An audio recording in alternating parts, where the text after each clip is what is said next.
Whoa, whoa, whoa, oh, what's so many?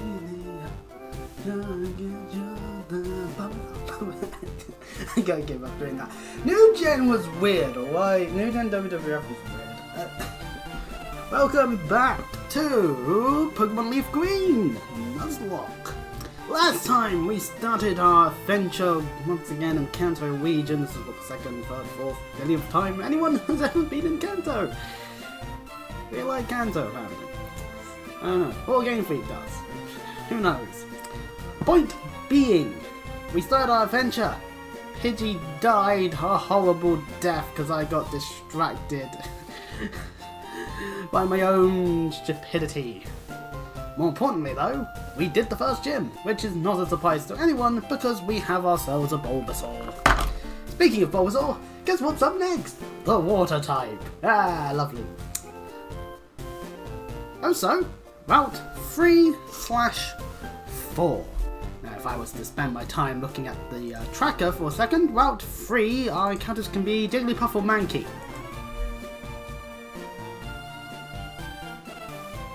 You know which one I would prefer? I think it's a little obvious. I like me a Jigglypuff. But I also like a good sleep schedule. This one's a no sing. I need to find a sing TM, clearly.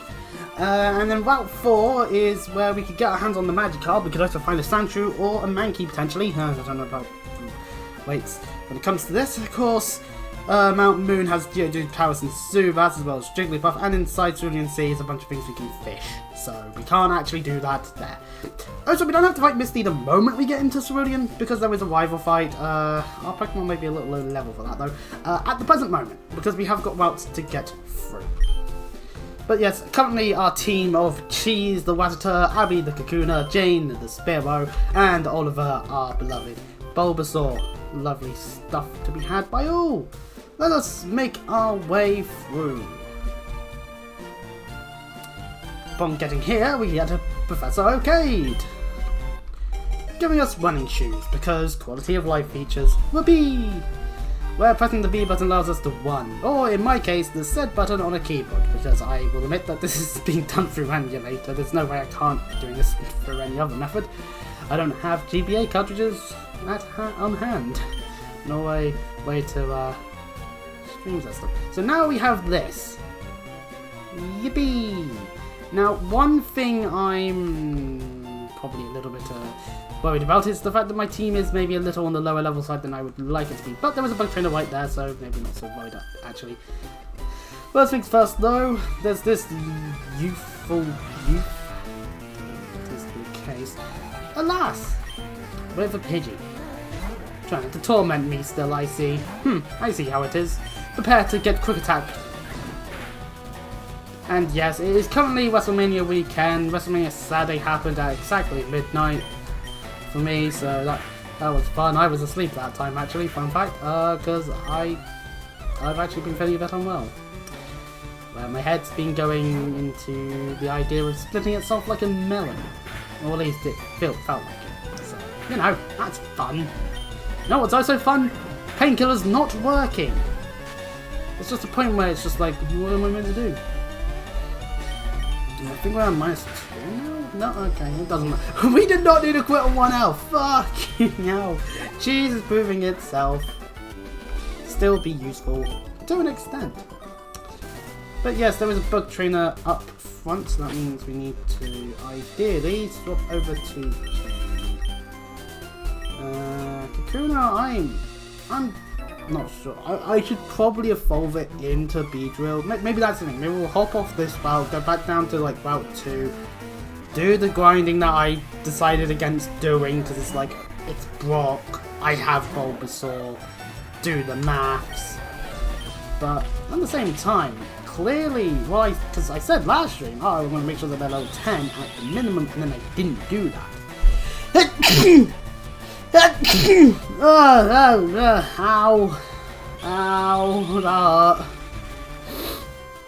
Ow. Don't you just hate it when sneezes hurt a whole bunch? Oh, and for the way, I haven't watched all of Mania, I've only watched some of it. Because I just got this urge to scream.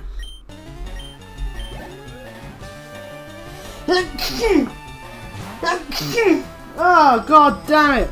Ugh. Welcome to Chris sneezes a whole bunch 5 minutes into a bloody stream. Oh, my nose hurts.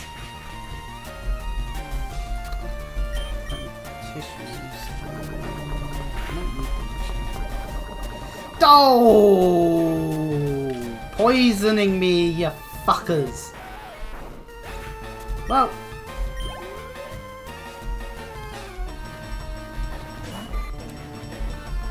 we still get help by poison no matter what, but to preserve health we're gonna have to switch.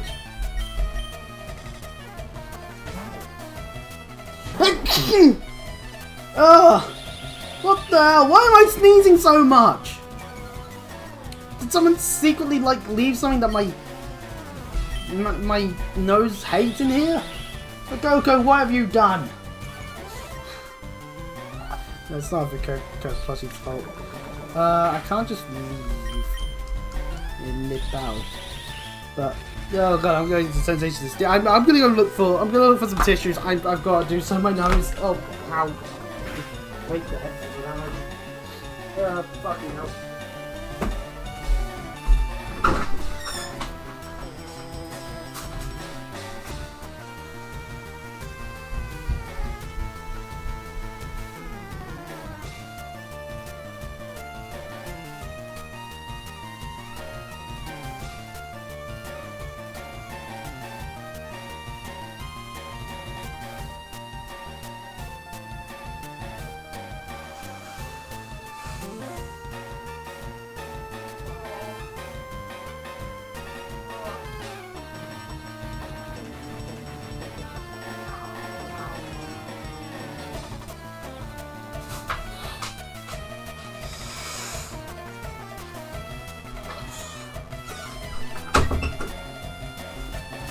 Good news!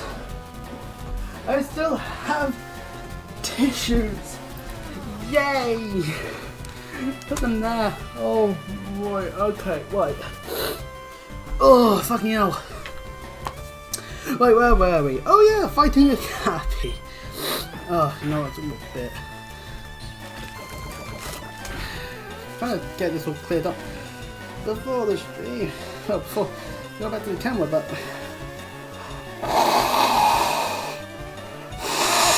oh, right, and I can feel that diff back coming. Oh, I understand why the. I understand why someone might dislike the To Certain Idiots in UK video I made. I understand. Audio quality was not the best, but I can't help but think that it was out of malice.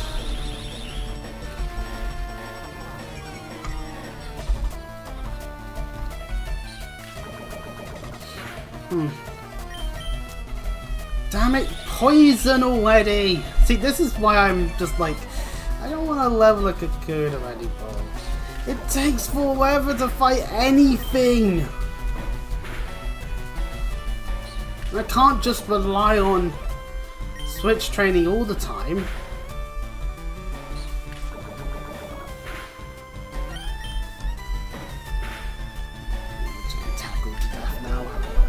This isn't good. How many potions do I have? 2.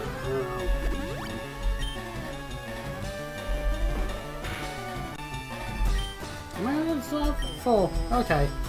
I don't have to go back to the Pokemon Center necessarily, but I think I will anyway, because Kakuna is definitely trying my patience. On the bright side, experience is gotten. But yes, if I do this, then I'm running a wisp. How far we have to go. Ooh. Well, anyway, healing our team. So yeah, the trainers we're facing at this point are definitely definitely having slightly higher level than what we have. So I need Kakuna to be Beedrill. I need it. So welcome to what I was wanting to avoid. Well, to grinding. Oh, I'm still using spell. Oh, you know what? Whatever. We'll get to level 10 real quick. Then it'll be useful. It'll have its use, which is good.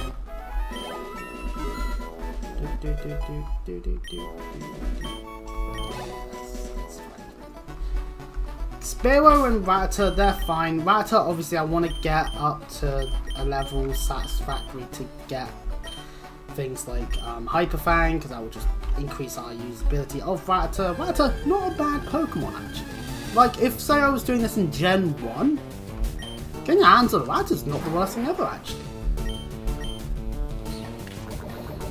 Hell, if we were doing this on, like, Pokemon Yellow, I'd be like, haha, Butterfree, yippee, confusion before I get any potential Psychic types.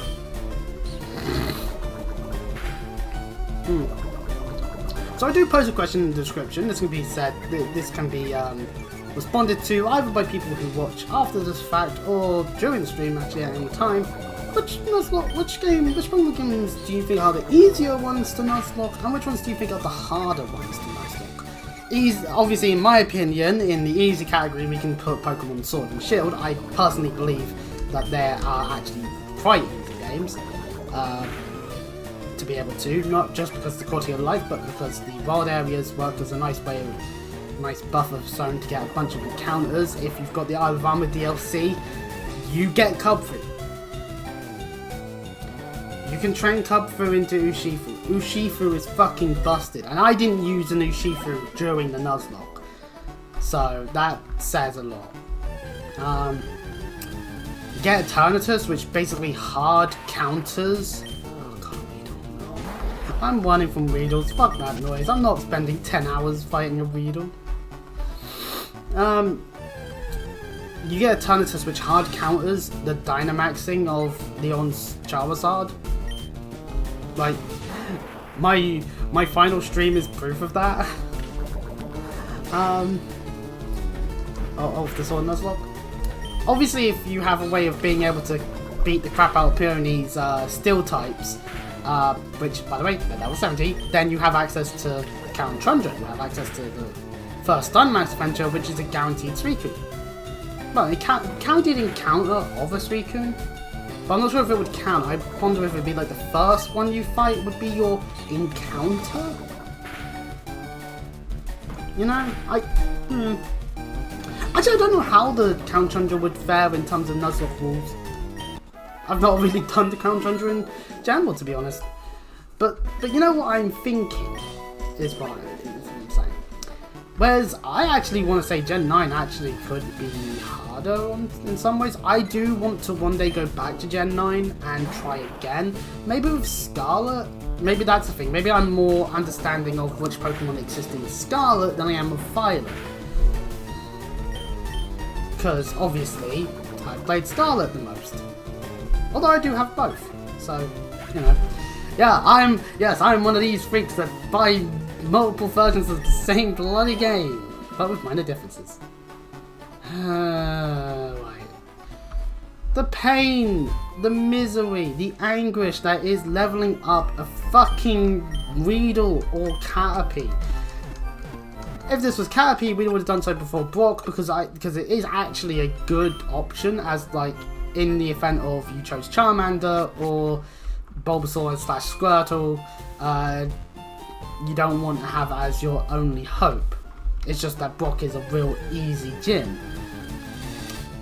It's just how it is. But seeing as we're wanting our team to, you know, be able to cover each other's weaknesses to an extent, yeah.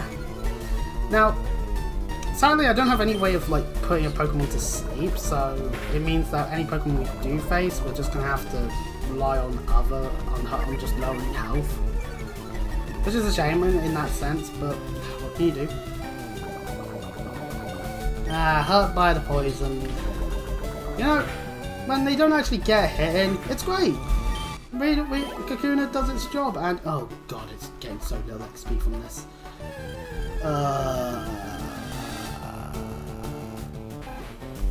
Pain.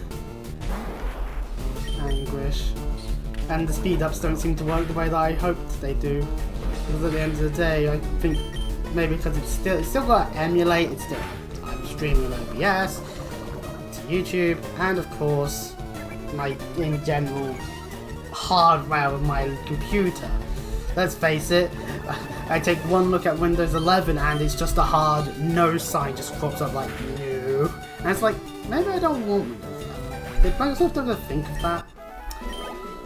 Actually, going back to the conversation on Nuzlocke, I would argue that one of the harder ones would be Ultra Sun, Ultra Moon. I haven't tried it to the fullest extent, because A, it would be all off stream and I could then just bullshit my way through it, like, oh yeah, no, I one-shotted Ultra into Cosmo with a level 1 Vata using Endeavor. Like, no. I haven't done that. Also, you can't be level 1 Vata to do that. You can get Vata with the loan Vata. You can get a totem Eradicate off the totem stickers, but you wouldn't be able to have a level 1 Vata. Also, you need to get your hands on the Focus Sash. Also, there's 2 phases to the fight, damn it, so good luck on that one, on doing that twice. Is all I'll say on that one. But no, Ultra Sun, Ultra Moon, even outside of the Cosmo, is a harder game. Like, overall wise, there's a couple of roadblocks that could actually hurt. Even when prepared.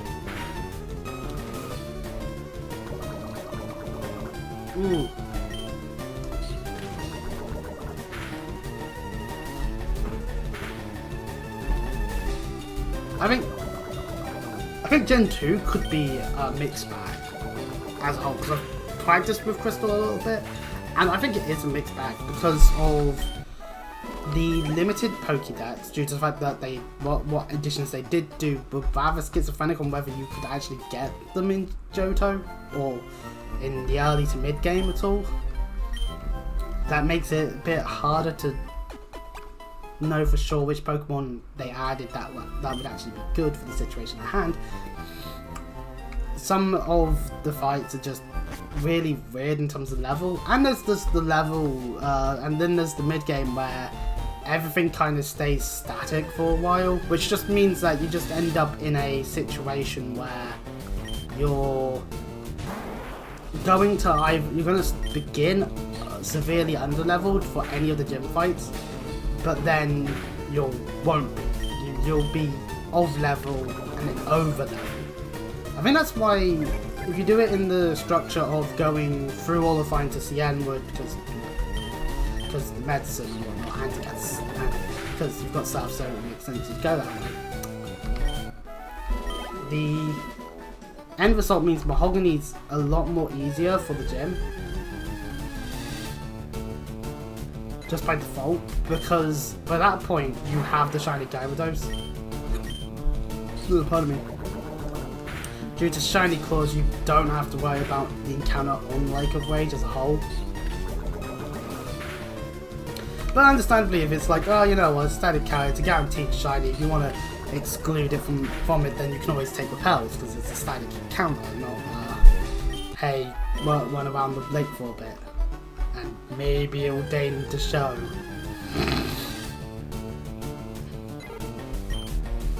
More Pidgey!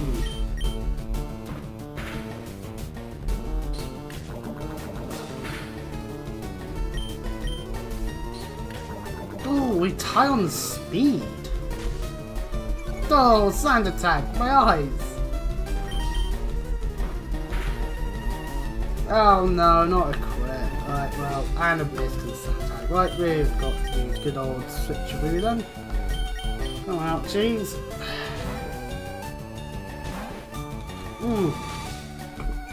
Okay, well this is just a dick move game. I do not believe for a second the AI would be going for sand attack. Well, anyway, quick attack win.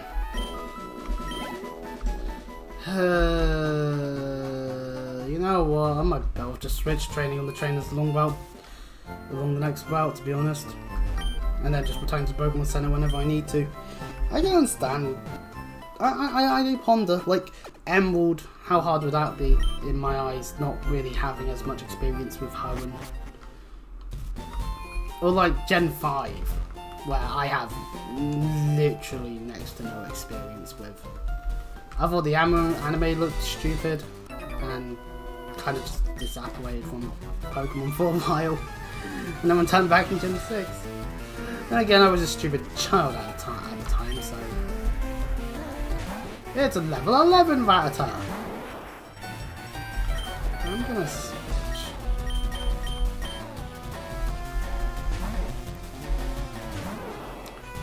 Oh yeah, I've got it set to sets, that means...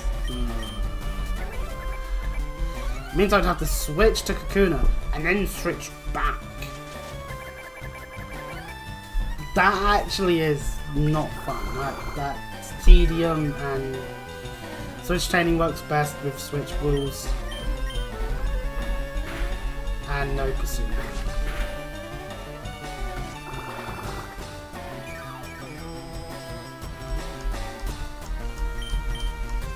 It's using Quick Attack, which makes sense. I would too. I use Quick Attack just to guarantee I hit. Anyway, level 9, yippee! It's so close to being Beedrill now. Also, Bulbasaur's level 14 now, yay! That's a good thing, it means it's leveling, yay! And up next is an Ekans, which has Intimidate, okay. We afraid having to worry about that. Would it have... You know what, we'll switch over to Kakuna this time, see what it does. If it does like a Poison Sting, then it means like 1 damage, probably. No, 2 damage. Ooh. Okay, well, time to get poisoned, Spiro. I forget what it has. I mean, to be fair, in Gen 1 it had, chances are it have WAP, and WAP is a little annoying, but you deal with it just because it's, what you do really. And we're now on a tunnel map. Yay! Ooh, the Leer. I mean, we're hurt by poison, and that could be bad, but yeah, no, that was actually not too bad. Oh yeah, free Pokemon gain experience because of that. And I do need to use that antidote, as otherwise Spiro will not live to the Pokemon Center, like at all. Oh, back to the Pokemon Center. You see that this is the gameplay structure sometimes. It's just get hurt, you go to the Pokemon Center. You get hurt, you go to the Pokemon Center. I might buy some more potions, but you know, it's just how it works. It's an older Pokemon game.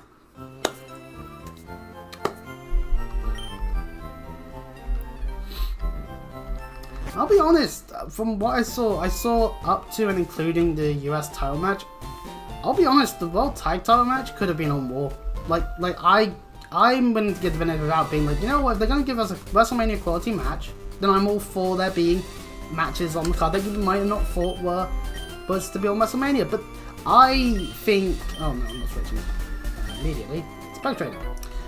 But I'm of the opinion that you've got to give it the benefit of the doubt. But then I remember, because I've watched the older WrestleManias, there's always plenty of matches that you just think, hang on, why is this on WrestleMania? And it makes sense to question it, because, like, why is it on WrestleMania? When you could have had something that was bigger, something that people were more interested in seeing. But it's like, we don't know for sure exactly what everyone was thinking back in the day. You know what? I should probably switch to Bulbasaur. Bulbasaur's part poison typing means I should be switching to Bulbasaur against Weedles. Ah, why am I an idiot? I'm Dekant. I should have switched back to it. Oh well. Anyway.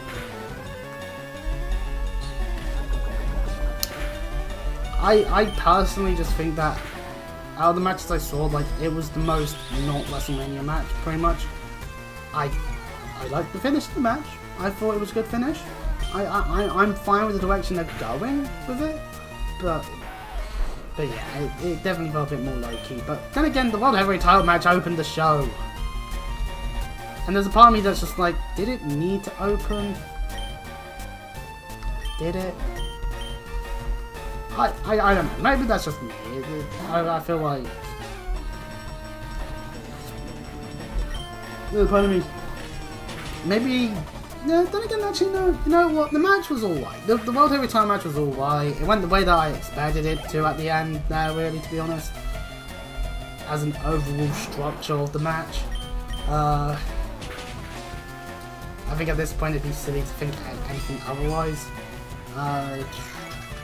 Cargill Naomi was entertaining. I actually like that match. It was a good match. Of course, there's so I saw the US one, and holy shit, the counter into a BFT that occurred, and for it to be a rope break just made perfect sense. It's like, you do not kick out of that. You have to have some you have to have some outside matter that isn't a kick out to get out of that one. And they did it with a rope break, and it made sense due to where both of them were. And I'm like, you know what? Yeah, this makes sense. Bravo, this was good. I was eating my breakfast at the time. It's just like, oh, I was about to choke on cereal. That's another trainer bested in combat. I don't have to fight every trainer, thankfully, but then again, maybe I should, but we're going to get to B-Drill. We're going to get to B-Drill, damn it. At the very least, it can use maybe a HM or two. We're level 9, it's level 11. Well, you know, actually, doesn't any matter. So at the end of the day, it may go for a string shot, and then it's like power quick. There, see? Knew it. It's gonna think, oh, it might outspeed actually. It might want to use string shot. But it's forgetting that I have priority, meaning it's pointless. Oh, I love making the AI feel silly.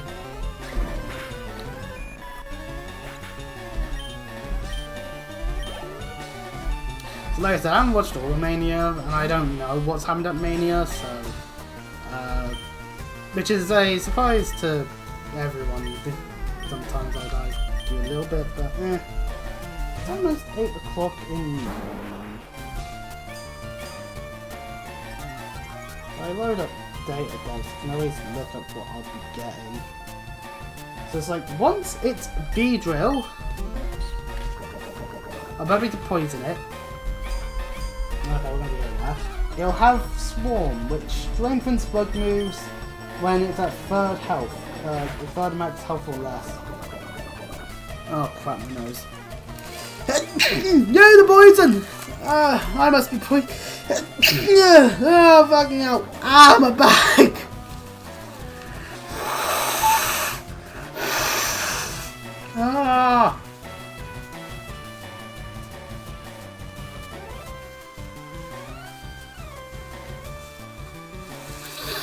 Oh, fucking hell. Can I underhand it? Yeah, I can underhand it. Oh wait, no, there's wires all over there. I have to overhand it. There we go. Oh, my nose. You know it's bad when you sneeze and like other parts of your body just decide to groan in pain, like just a moment of just like nurse, like my back just then. I do think I can be a bit sickly at times, but like, come on. I haven't been sneezing at all today. All last night. I started streaming, I'm just sneeze. Did I leave my window open and the fucking flowers going? No, I haven't. Okay, but it's nice and sunny, actually. It's a nice day today. I've got to admit, I'm actually quite liking the weather. Oh, come on, it's one last fucking point of health. There we go. And of course we fucking quit, because it's the dictation of the Swords Law. Abby grew to level 10. Yippee. Oh, so geez, the level 11. It gets those stats up. Yeah. And of course, once we get out of here. What? It's evolving? I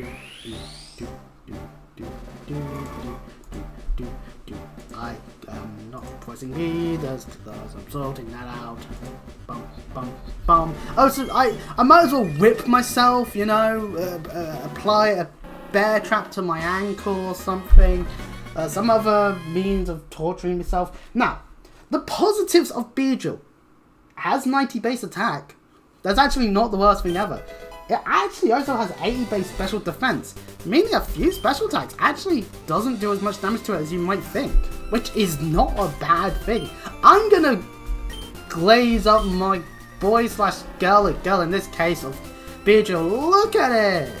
Look at it! It's got big huge things that just go brush with you in. Now, unfortunately, its moveset does not facilitate this. It has Furry Attack.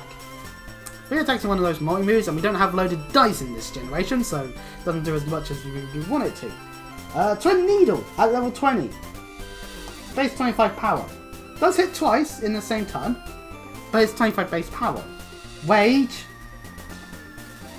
We are certainly not waging against any machines with this move. Pursuit at level 30. I mean, Pursuit's useful. It's a way to fight psychic types.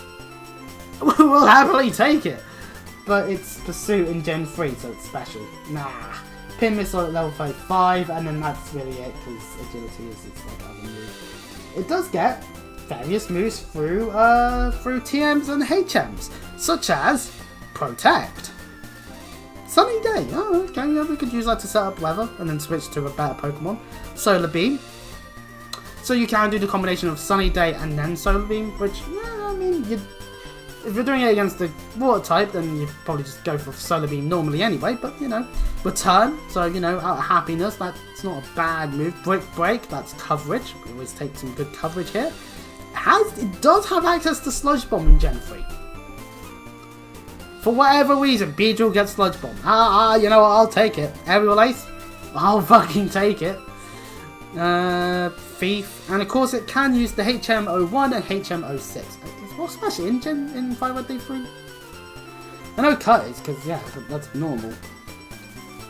It does get Double Edge through Move Tutor, same with Sword Stance. Shame that we're not really going to be able to do much on that front.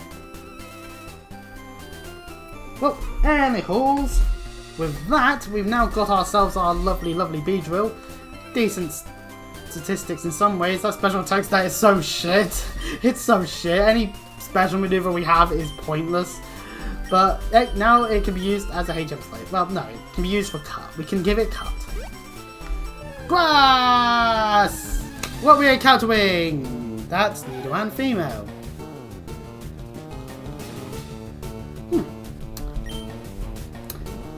Okay, before we do any of this fighting, hello there, Nuzlocke tracker. Why are you showing me other things? Well, 3 doesn't show that on here. This is why we maybe need to not necessarily listen to what it says. So, Nidoran female. I mean, I'll take it. We'll peck it a bit. Maybe twice. There's only 8 clearing it. We get ourselves a Nidoran female. Okay, level 6. Probably need to level it up a little bit, but, you know. Get ourselves a Moonstone from mt.moon, and Nidoqueen will be available to us at a very concise point of the game. We called it. New Pokemon. Well, a new Pokemon for us on this. So we captured it. Whoopee! It gets added to the team because we have only like 4 Pokemon. And I am going to sneeze again. I am actually going to shoot myself. Ugh.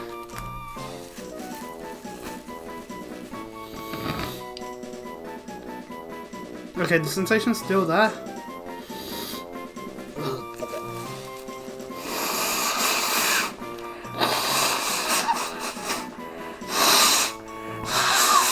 Oh, what is it today? Like, it's just something in my nose or something. Well, yeah, obviously there's something in my nose. A bloody load of pain and misery. Right, okay, well, anyway, Nidoran female has been caught, so now we need to come up with a name for it. I don't know what to call it, but I I do like me a Nidoran female because Nidoqueen. I do like me a Nidoqueen. I'll be honest. I like Nidoqueen. There's nothing wrong with that. Nidoking might be better in some capacities, but you know, they both offer similar aspects.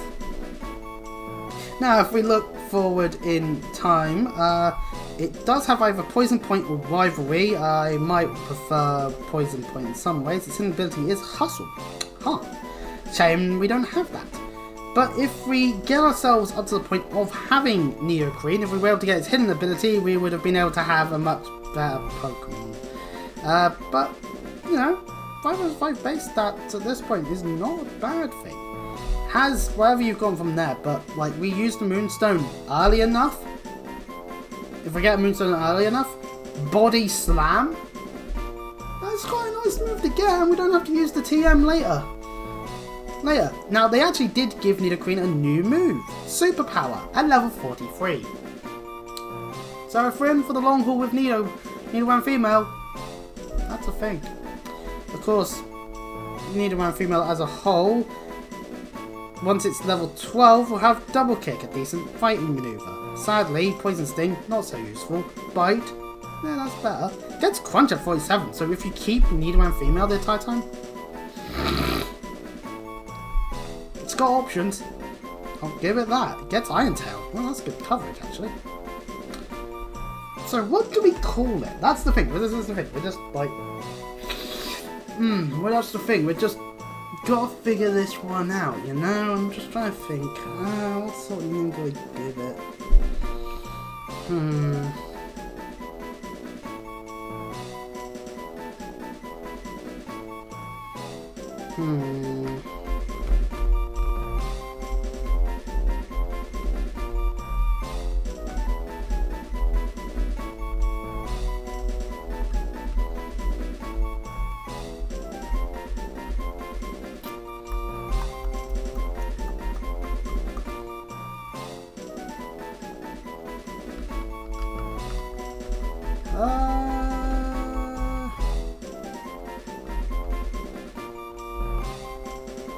Let's call it...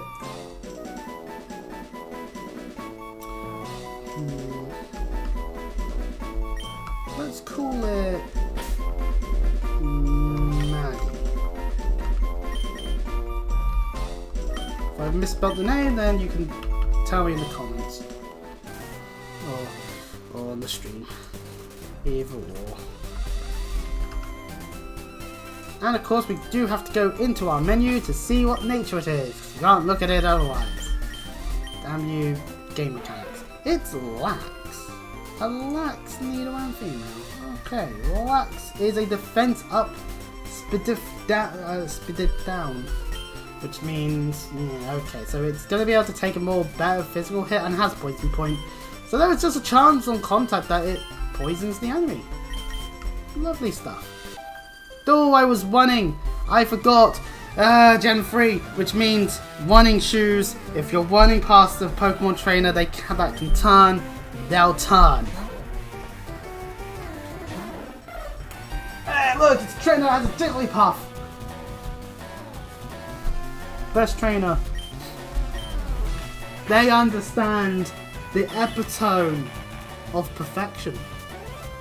No! I can't do anything. I can't attack. God damn it!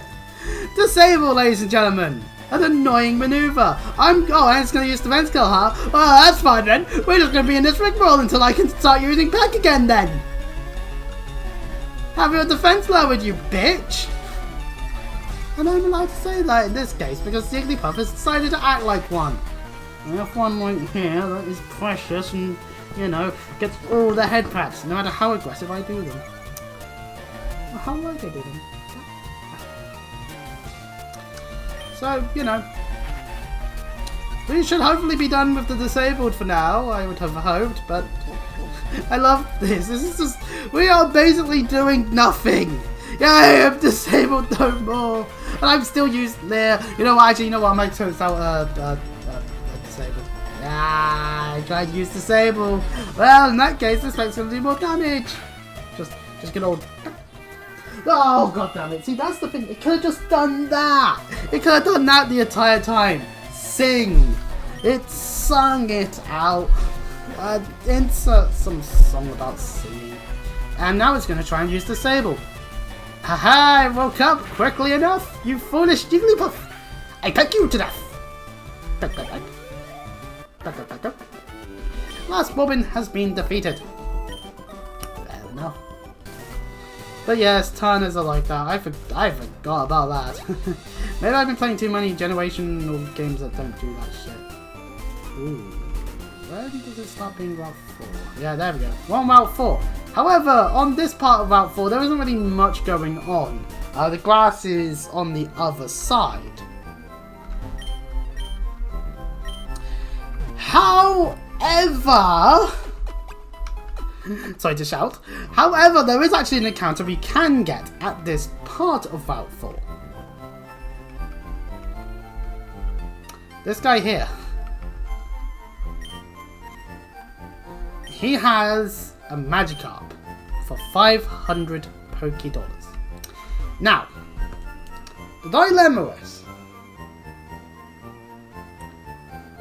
in terms of what you'd get in the future, not a bad Pokemon actually. Gyarados, full time switch to electric, sure, but that's balanced because Gyarados is a good Pokemon. It would guarantee us a Surfer. Just saying. However, it would mean that I would have to switch train a Magikarp from level 5. I have done that so many times in canon games already. It is a tiresome process, but it might be worth it. Because what, you know what? Maybe I should look online, like go on Bulbapedia and look at like routes on there. Like use the power of Google. So like Fire Red, Leaf Green, Route 4. So Kanto Route 4. Obviously Mt.Moon, Cerulean City, blah blah blah blah blah, but Pokemon. I can get Yads to not get in the way. No. Why can't I? Why don't half the buttons work? One refresh quickly. That's Generation 1's counterweight. That doesn't mean anything, but it's probably in line. In Leaf Green, we can get our hands on, in the patch of grass on the other side of Mt.Moon, Sandshrew and Mankey. We can also encounter tentacles while surfing, fishing up Magikarps with the odd wad, and various other fish with the good and super wad, but we can't do much about that one, but that stuff until we got our hands on the wads. Pardon me. Or we can go for the gift Magikarp. Now, and the only reason why I'm not including any other encounters because Rattata and Spearow are Rattata and Spearow, and we've already got those, so that's Dupe's Claws. Right, okay, so we can hold off, get a Sandshrew on the other side. Sadly, not so useful against the various Pokemon that we'd be facing at that point, sadly, due to its pure ground typing. Not the best option, actually. Mankey, I mean, you know, there's always going to be times when a fighting type could have its use. But, didn't we already have one? No, we didn't. It was Pidgey that was the only one we had that died. So we could do that, and I'm just thinking it through, and it's like, in terms of how useful they can be,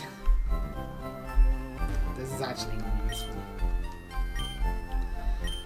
Sure, that's 5. I paid an outrageous 500 for Vim or Magikarp. I'm gonna call it.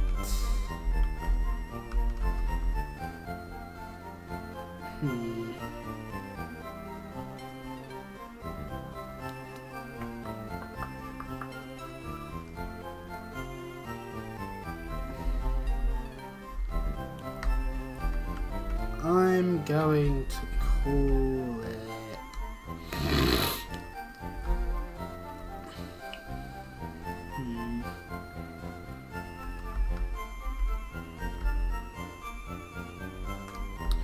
I'm going to call it Penny. There we go. I'll call it Penny because it costs me way too many. It costs me way too much.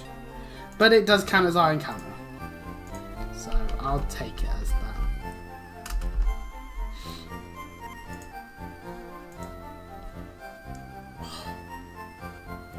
Okay, yeah, that's what I thought. I don't know why I started licking my face. Oh yeah, I know why I started licking my face.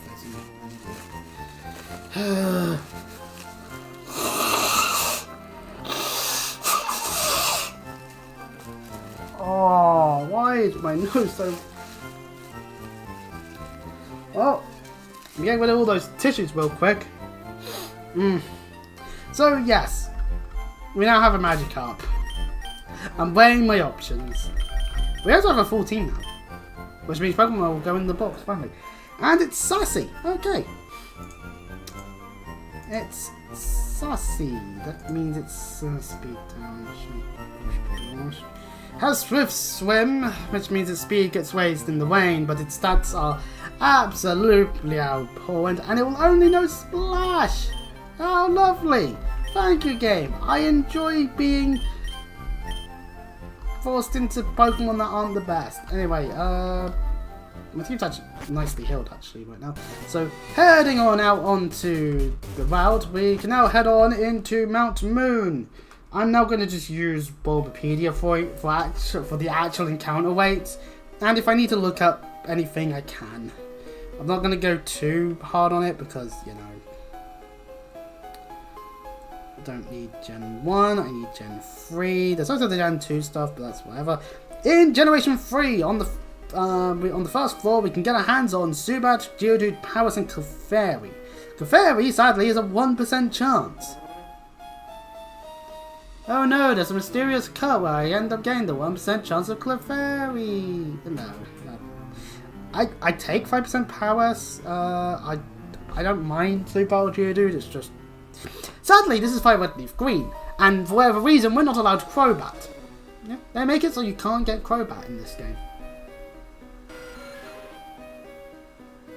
So if you don't mind me, I think I'll be ending up with a Geodude most likely. If we do end up on the bottom on the B1F, we can actually get our hands on a Paras 100% of the time.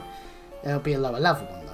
And if we're on the on B2F, we actually have the best chances of Clefairy at 6%.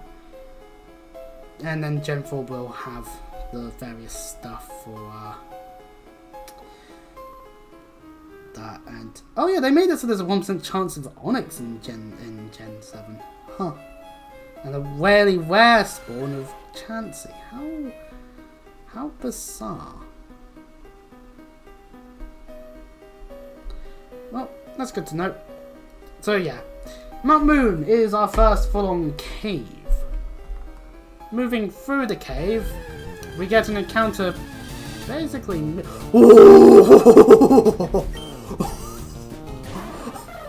I'll take it! Thank you, game! We've gone growled, but I thought that was slightly more than half. I'm gonna throw a ball. If it growls again, I might take the chance at another attack, but not at half health. No! Darn it! It's pounding me. No! Clefairy, please don't pound me. No! I'm making it sound worse than it actually is. But hey, you know, another Moonstone Pokemon that we've just got. Lovely stuff. So yeah, let us hop onto the tracker quickly, and yeah, Mount Moon Clefairy, and record it. And in our party at this present moment, because obviously it's the fairy Pokemon. Oh, look at it. And Jigglypuff have quite a few similarities actually. Now I've got to give it a name. That's the only issue. I'm getting worse and worse with these. I can't come up with a name to save my life.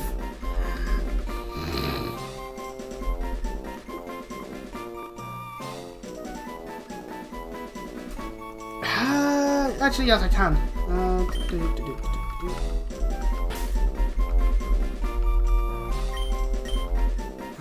Is it Monica or Monica? Yes, I am actually going for a reference here, believe it or not.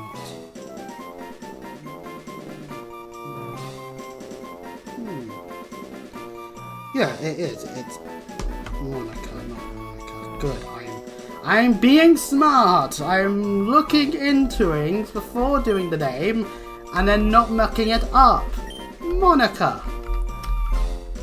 There is a similarity to the name and the Pokemon, in both having something to do with space.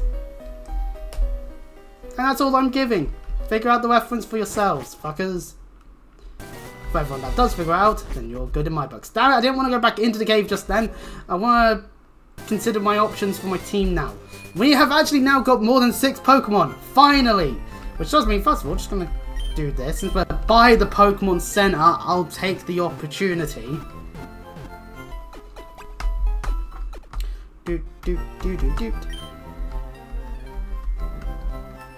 But now we gotta consider, what do we want on the team? Do we want Clefairy? Or do we want something else? Oh, so we need to do this quickly. Just take a look at it. It's lonely. Oh, it's a lone. Attack up, defense down one then, that means. Yeah, it's stab normal, so attacks are now stronger. So that's not too bad. But anyway, right, just had to write that stuff down on data decks.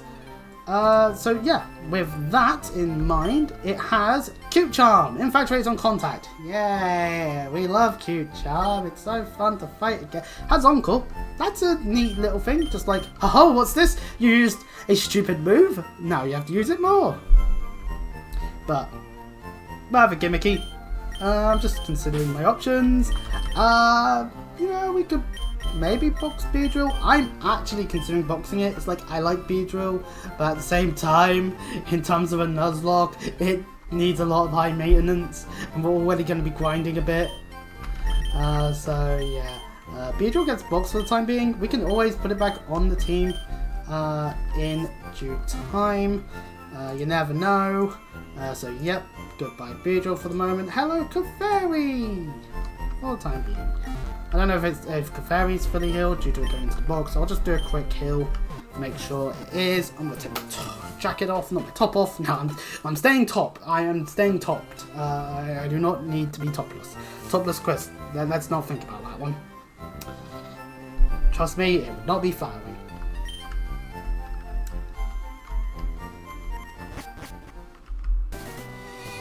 Maybe that's why I got that dislike on that video, because people don't need someone who looks like me having to say things, but I don't know. Anyway, TM09 Bullet Seed. This can be a useful move against the various rock ground Geodudes you can find all throughout the area, which bad news for our Spearow, who's a flying type. Yeah, kind of gets hurt by this. Now we could teach Bullet Seed to Bulbasaur. Let's face it, it would have more PP than bloody Fine Whip.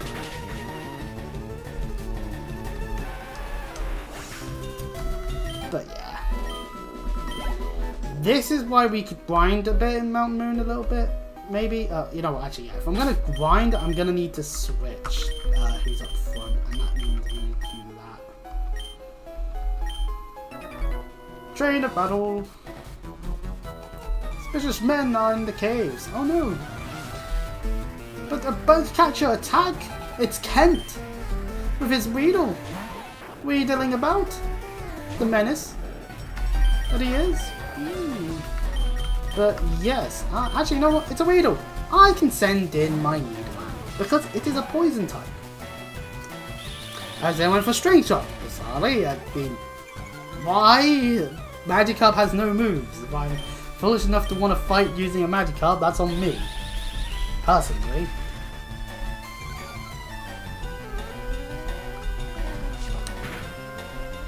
Ooh. Yeah, 1 damage.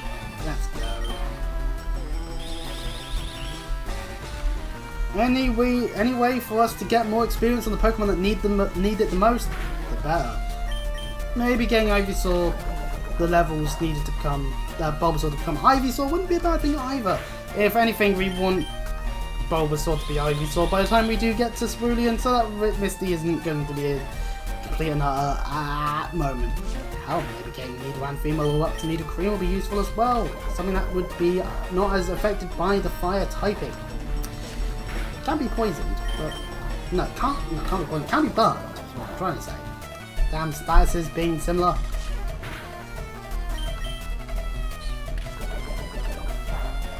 Oh, that's the thing. If we get Gyarados before we take on the next rival fight, Gyarados is water flying. Like, it just hits like a ton of bricks to Charmander. Like, it deals with Charmander more effectively.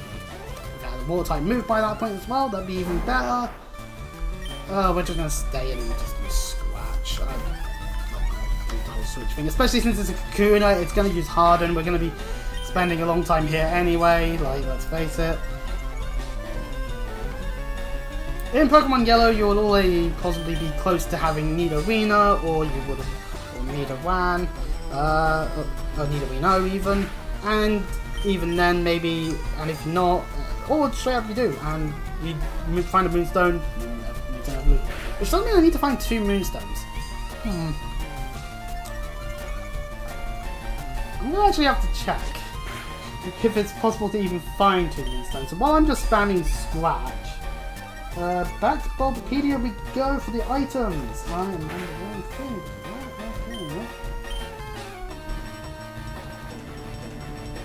Items. Ah yeah, fun fact, they replaced it. So Bullet Seed was what you wouldn't get originally. You would get Water Gun. So that's a fun fact. There's a Paralyzed Hill Northwest by Captain Kent.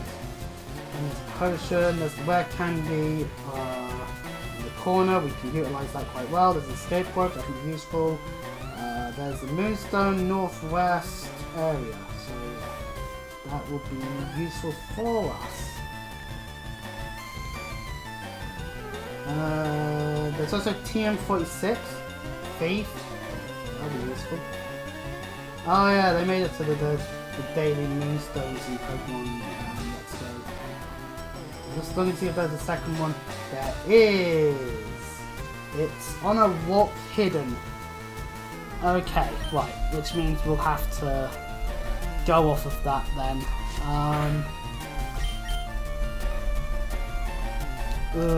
This is pesky.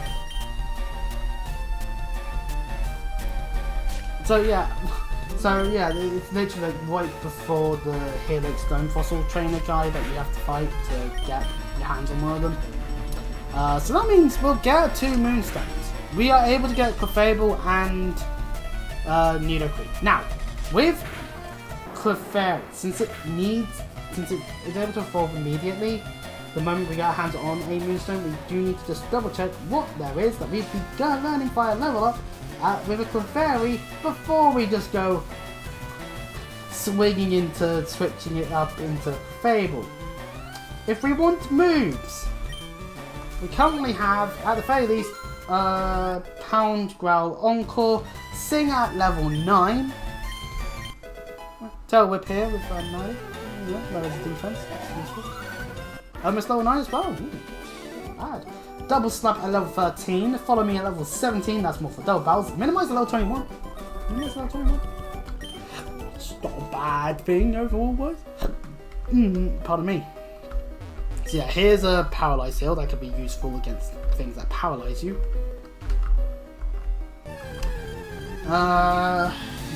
Defense Kel, Metronome, Cosmic Power, Moonlight. Oh, this is in Gen 3, eh? Very exciting. Light Screen, and apparently Meter Mash at level 45. I however, there is the TM department, which is what we'd be relying on mostly for its moveset, probably because it does line strength, that's stab strength, if that's not a bad thing. However, Clefairy as a whole, is more of a special attacker. It doesn't learn anything via level up once you evolve it. That's the issue we've got here. We have to be able to handedly go, here you go, Clefairy. These are the moves I level up we wanted you to learn. Now go be a Clefairy. Now, in terms of moveset, we have got more freedom with it in terms of its overall, in terms of the TMs, but it has a heavy reliance on them because Stone Evolution. It's like with Nidoqueen. It's like Nidoqueen, because they actually have given it like 2 moves it can get by level up. We can go for the immediate evolve. We'll fight trainers. If I think my health on any of my Pokemon too low, I can always head back to Pokemon Center for the time being. Last Iris sends out a Clefairy. See, she knows what's up. Clefairy. It's adorable. Oh god, will I be a lass? Last Chris sends out Jigglypuff and a Clefairy. I'm an early game trainer, ladies and gentlemen. Oh, I've been growled. Damn it. Why would be growling a Magikarp? Oh, double slap. That's more than 2. Oh wait, hold on. I'm gonna have to switch now. Spearow took too much damage off of that. Ooh. We'll try to sing. I can sing it out. Sing it for the boys and the girls. Sing it for the girls. Sing it for the... I don't know why I'm thinking of Danger Days there with my MCL right now, to be honest, but there you go. Alright, Vine Whip's gonna help out, so even if it does batter me in the wrong ways, this is the thing, is obviously Vine Whip ain't the best. I wish it was better. I do. Wholeheartedly wish it was better, and we get Poison and Sleep Powder next, so that's fun. We got ways to leave level 20 at the moment if we stick to... Oh, that was a crit! Hopefully it doesn't crit every single hit. If it critted every single hit, that would be painful.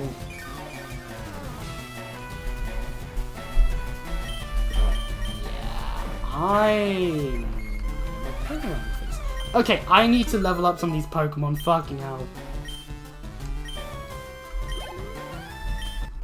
Out of... I'm getting my ass handed to me a little bit, I must admit. Sadly, Magikarp is like... It's gonna just take a while no matter what. I think what we'll do is I need to consider what level do I want Clefairy to be at. Because Nidoran female, once it's evolved once, we'll evolve it with a Moonstone once we've got our hands on it. I think it's just a case of, do we want double slap? What do we want as the highest thing? Because Light Skin would be good, but that's level 41, so that would be a long time away.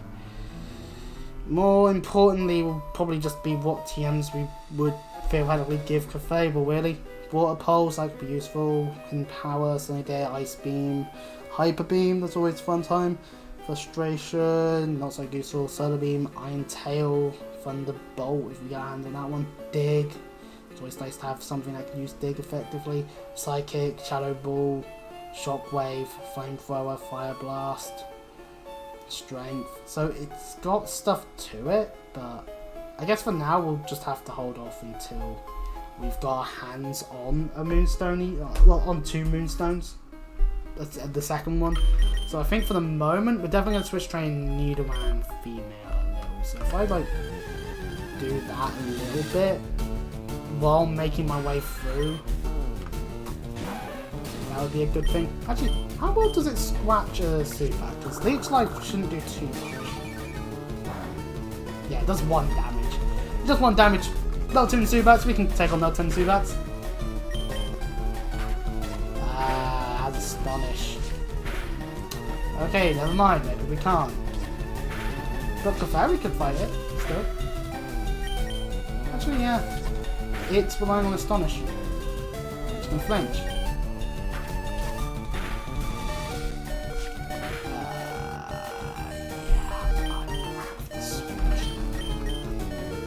That's annoying.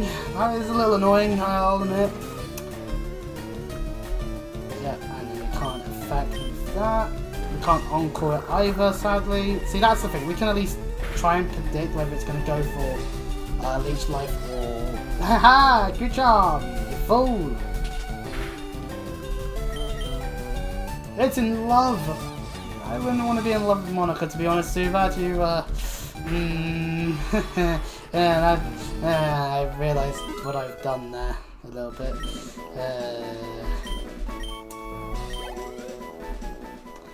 Fun game I'm referencing. Just there's definitely moments where it's just like it just makes me go in terms of being able to say that I enjoy it. You know. Damn it. But then again, I think some people just need to calm down a little bit. I don't know, for other people, I think they need a good bonk on the head with a frying pan. Right, okay, let's head on back in. This is what happens when I've got like one potion. I'm trying to not go overboard on everything. So, no late Zubat, we could actually start with Tail Whip.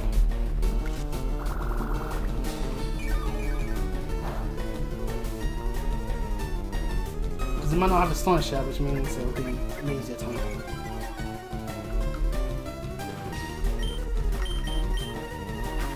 Nope, that's Astonish.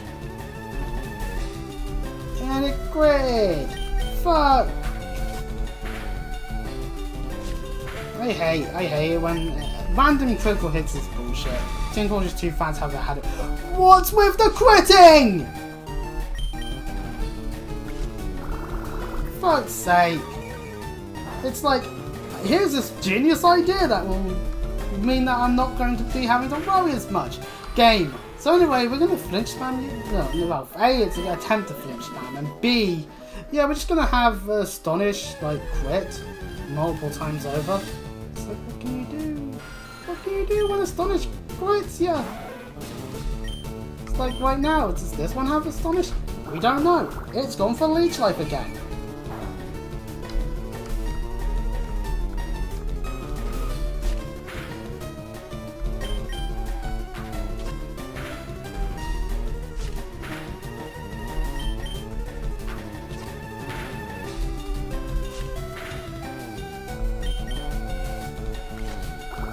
Oh, fuck me now.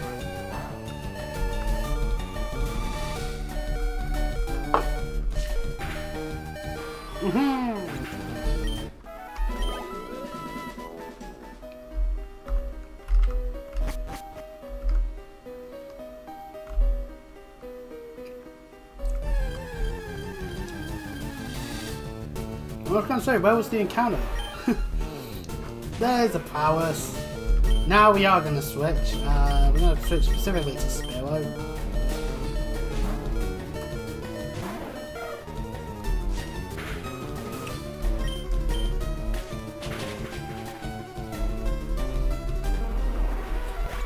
This is why Spearow, we don't have to wait too much on it on the floor where it's just powers. Well, we could actually grind Spearow up quite a bit actually.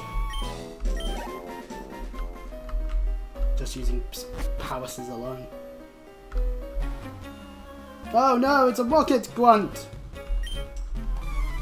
They just outright admit, we are gangsters! We're going to commit crime against you, child!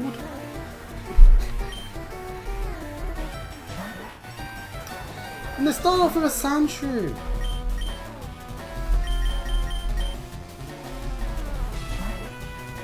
Return! Go, Oliver!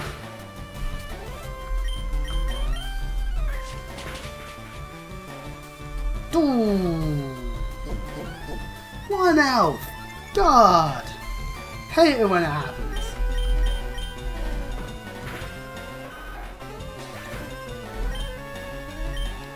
Hey, you know, nice bit of experience. Level 15 for Bulbasaur.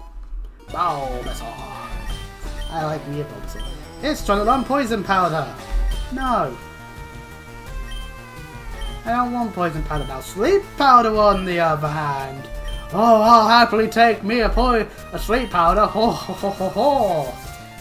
Now, if we had access to powers, we'd have access to potentially having Spore, which would be infinitely better. But since we can't, sleep powder works just fine. Yeah, it's less accurate, but hey, you know, sleep is a good thing. Let's say a situation occurs. You've just been tailed by a water. But sleep powder is now insured. You get at least a turn where it can't do much. Also, to help facilitate potential healing, Leech Seed.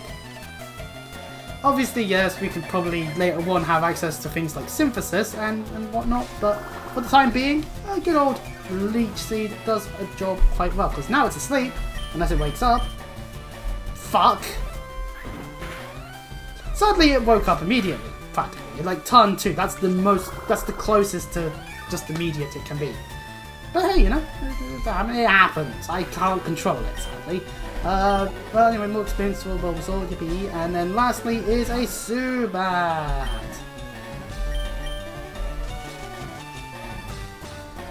I'll happily Leech Seed a Zubat. It has Leech Life. That's a bug maneuver.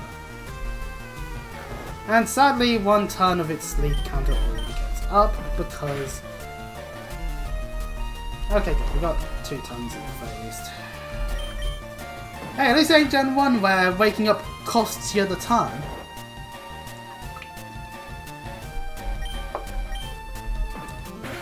But it's enough. We murdered the Zubat.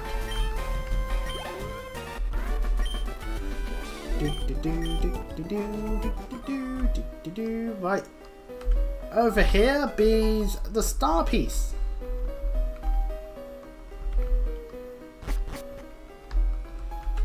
Let's make our way through this bit. Level 8 powers. I'm sure there are reasonable ways to take care of powers with a myriad of Pokemon. It's only powers after all. Powers. But we have 4 times effective maneuver.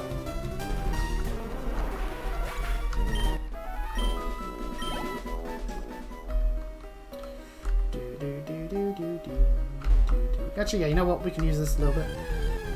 I'm just going to abuse the fact that it's powers. And only powers.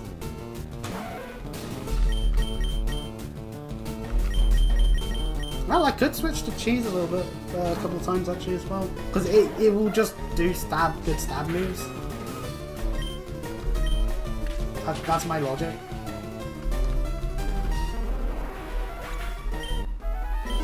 Hey, level 11. Lovely stuff. Right, that's good.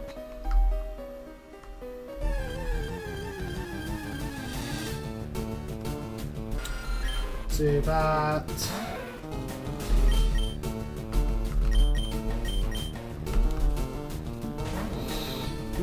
I do need to get Mata up to the point of having Hyper Fang. That would just make it infinitely more likely for me to want to switch to it. Pardon me.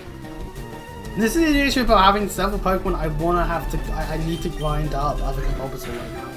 Like, at Spearwow, we can just hop into the bit where there's just nothing but powers, and that's fine, that works. Actually, do you turn? You do turn. Ooh. Sadly, it's Zubat again. I'll just run. We can run from Zubats a little bit, because you're getting annoyed by them. Oh, thank goodness, a potion!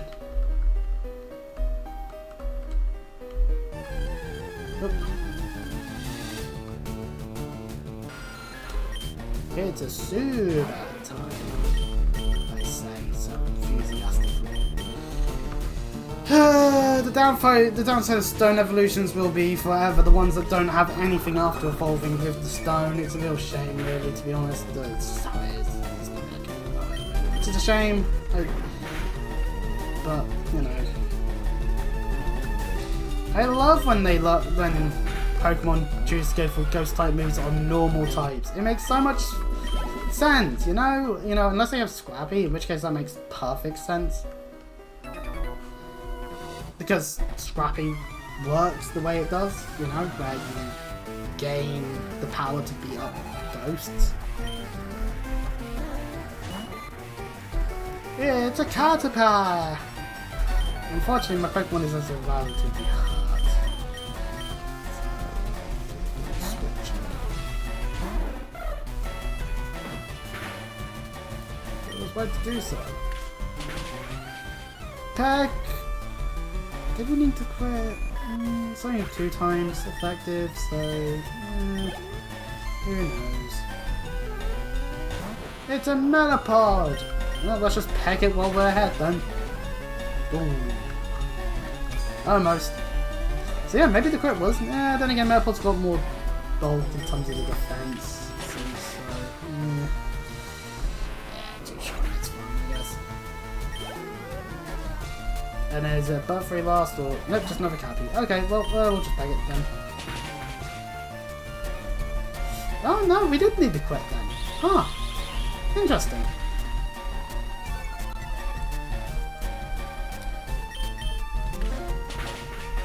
I thought for sure it was a guaranteed 1 hit, but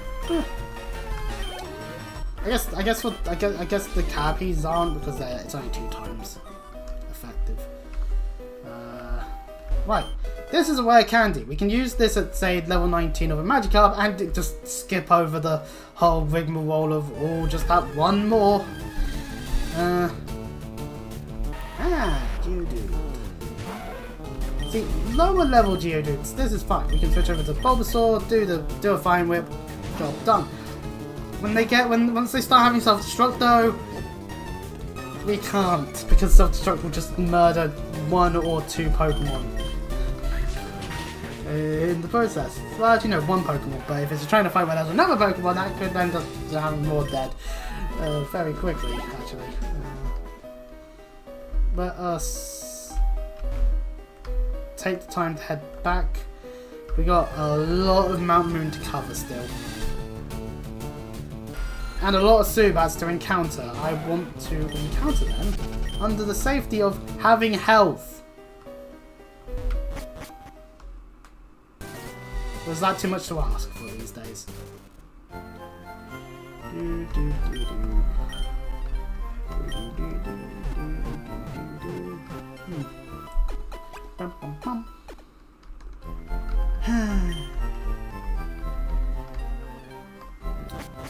It's an adventurous adventure to be sure, that's all full of adventuring.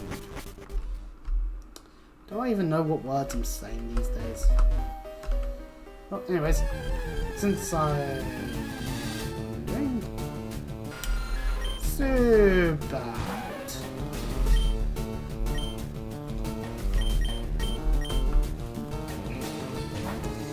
I don't think I should be needing to switch any around much more. But against Zubats, I'll take. Maybe that's a move. It's up and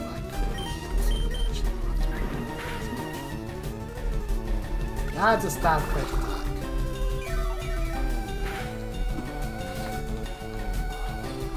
Come on.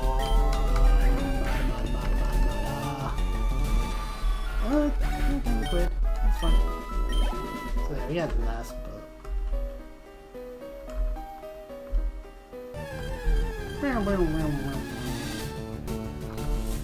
Against Geodude, it makes sense to switch to Bulbasaur and Fine Whip. That's just the most logical thing to do. We have until we can level Magikarp up to the point where it actually can tackle at the very least, there is no Pokemon I'd be switching to. There's less options to switch to right now. Now, Bulbasaur actually can be useful for actually trying to catch Pokemon because of Sleep Powder. Sleep increases the catch rate, for the most part. So, and haha, double kick. Now on Geodudes, we do not need to switch at all with Geodudes now. Actually, oh, we ran into a trainer. Oh, it's way bigger here than I thought. Oh, how lovely. Another lass, Miriam, and an Oddish. Oh, look at Oddish. He's a little plant guy. It's a silly little plant. Actually, this one's a girl. Say little plant girl. How much does this all do? Nah, 2. Okay, we can stay in then. Right, just gonna scratch it to death. Ah, Sweet Scent. It can waste time with Sweet Scent. I mean, okay, sure, it lowers our evasiveness. Like, it means it's guaranteed more likely to hit. But seeing as it only did 2 damage, outside of Acts of God, I don't think we're going to have to worry about the Oldest doing too much damage. Pardon me. Unfortunately, double kick, and even if you have like a Mankey with low kick, while it is effective against rock types, they tend to be a lot more physically defensive. It's why when Gen 4 you got things like Aura Sphere, where it's like, oh yeah, no, there's specially offensive fighting types that can easily ruin a rock type stat. And even then, it's just excellent coverage on any special attack. It's a Bell Spell. You know what, we can tell you.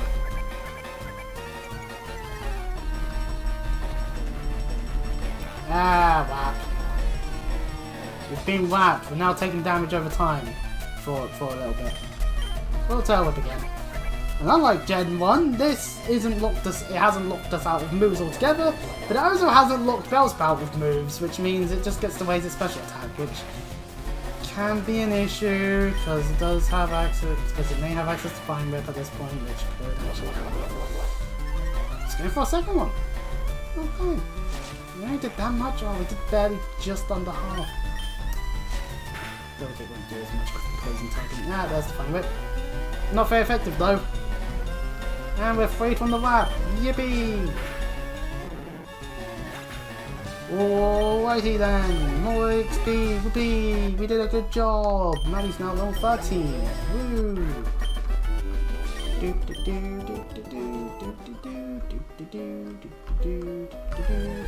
Ah, encounter. It's a Geodude. It's only level 7, but you know. Behold, the power of double kick! We don't kill. That's the thing. Ooh, Mud Sport. It's an interesting proposition. I don't know why ground types have Mud Sport anyway. Like, in a double battle situation, sure. But, wouldn't a Pokemon that doesn't have immunity to electric, wouldn't they benefit from it more? You know what? We are in an area where there's going to be only power sets. We might be better with just switching over to having spell up front just for the duration of this. Oh yeah, this passage is real small, so we can like run up and down it really easily. And then, oh, look at this! Look at the powers! Ooh, wow, powers! Ooh. No, well, I don't mind powers. I don't mind power set. I think it's more just the fact they get small. Like, I don't mind Among Us. I gotta be fair. Actually, I've been trying out various different strategies and Scarlet off stream, just seeing what I can and can't do. And it's like, you know what?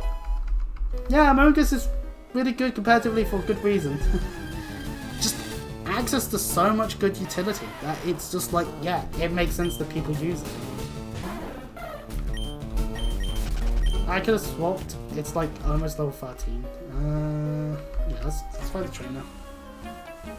Anyone female's got a bit of damage on it. Well, we can always heal it, but for the moment, it's another Rocket Grunt. Of course, we just got TM for Thief. We can steal items off of various trainers if they actually have items, which trainers tend to not.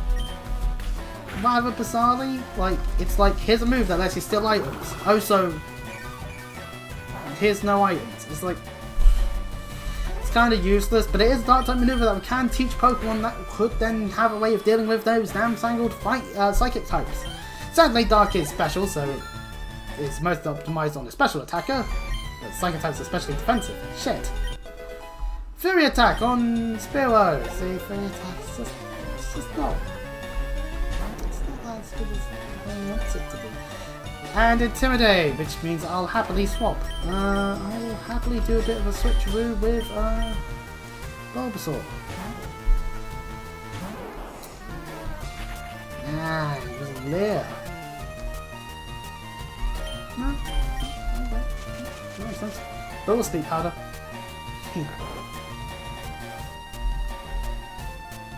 75% hit rate, by the way. So... Doom. I mean, even with the Leers, if it's only got Poison Sting as its only attacking move, then it doesn't matter. It might be that's why it's going for the Leers, because it's like, oh, don't need to actually be able to, you know, do at least something. But oh, that's another Team Rocket gone beaten.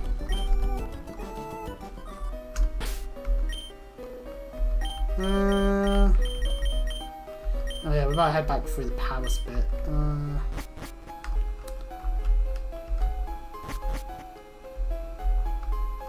well with that sorted, let's...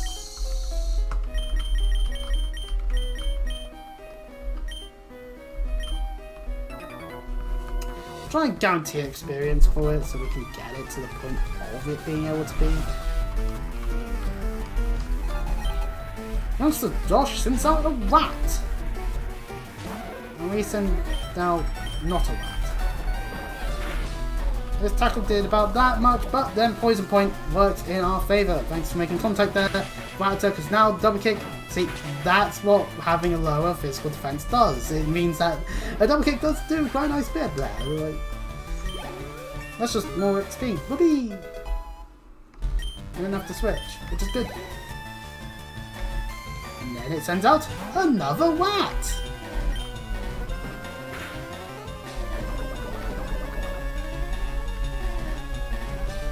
I love repeats, it's so fun!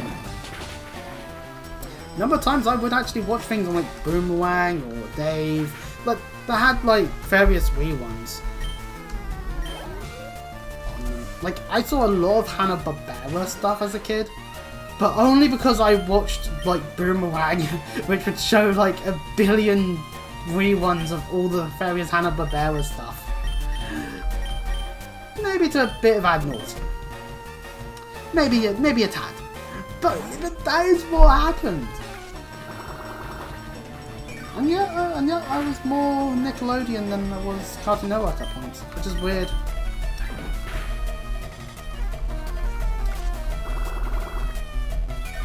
Of course, we do not speak about my teen years, because that was very much a pastel-coloured horse affair for too many years.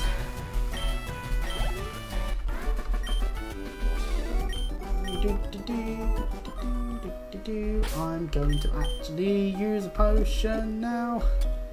Ah, look at me stuff. I got a star piece. That's great news. That means we can use it to buy more potions.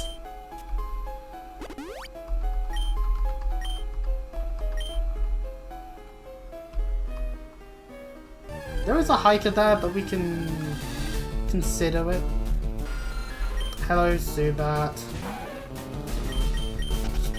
I'm getting tired of Zubats. I'll happily run from Zubats if I'm thinking like, why am I doing this? Why am I still fighting Zubats more and more? Hello, hiker. We'll just fight you. Should be Geodudes, maybe an Onyx. Yeah, Geodude, level 10. Yeah. And this is why I healed. It's so I can just stick with this. Just... yeah, that was a double kick on a Geodude. It shows that sometimes even with coverage, like, it's good to have the coverage, don't get me wrong. But even with coverage, sometimes it's just not as good as being able to just hit a specific type of defense.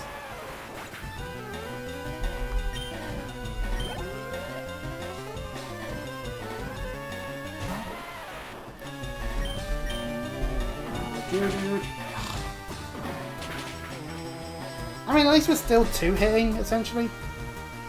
I guess technically it's 4 hitting, but still.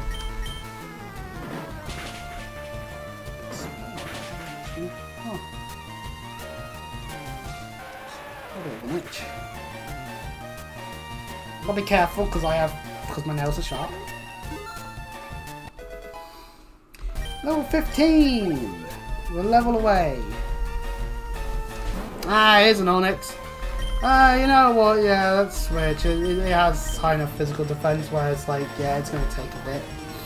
Whereas Bulbasaur uses special, which for its attack, which means that we'll happily do a Fine Whip and a bind. Bind. Onyx has such shite health for its defense stat that it can't be a physical wall. And level 16 for Bulbasaur. What is that? Not bad. Hiker Marcos. Polos. Bulbasaur is evolving. My boy. Gets to be an Ivysaur. Look at it. Now the thumbnails make more sense because the thing on the back is red, but I haven't been drawing the leaves. Fuck! Like I say, I'm not a good artist. I'm not an artist. Another moment of the bit where there'll be nothing but powers. Time for us to be using Spearow again as we make our way through this bit. Actually, it's not like I'm not even here at all. What's with that? It's like, then again, I guess that allows me to explore a little.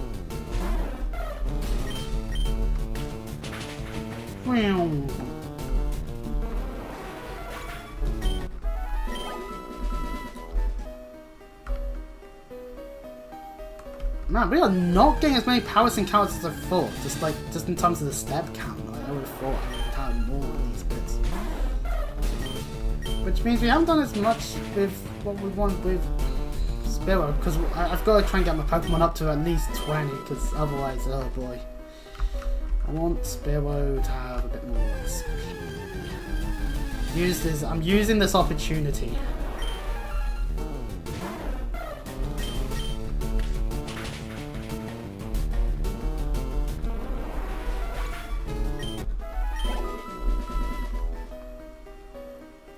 No. Easy enough. Bank holidays, a Sunday. Oh yeah, happy Easter by the way. If you celebrate Easter by eating a copious amount of chocolate, and that's on you. I for one have had it in the Easter egg this year. It was a nice freeform egg that happened to be of creamy chocolate and all that. Or at least that's what it said on there. But man, no mo is great. I like it because it just means I'm able to actually eat fucking freeform stuff that I want to eat.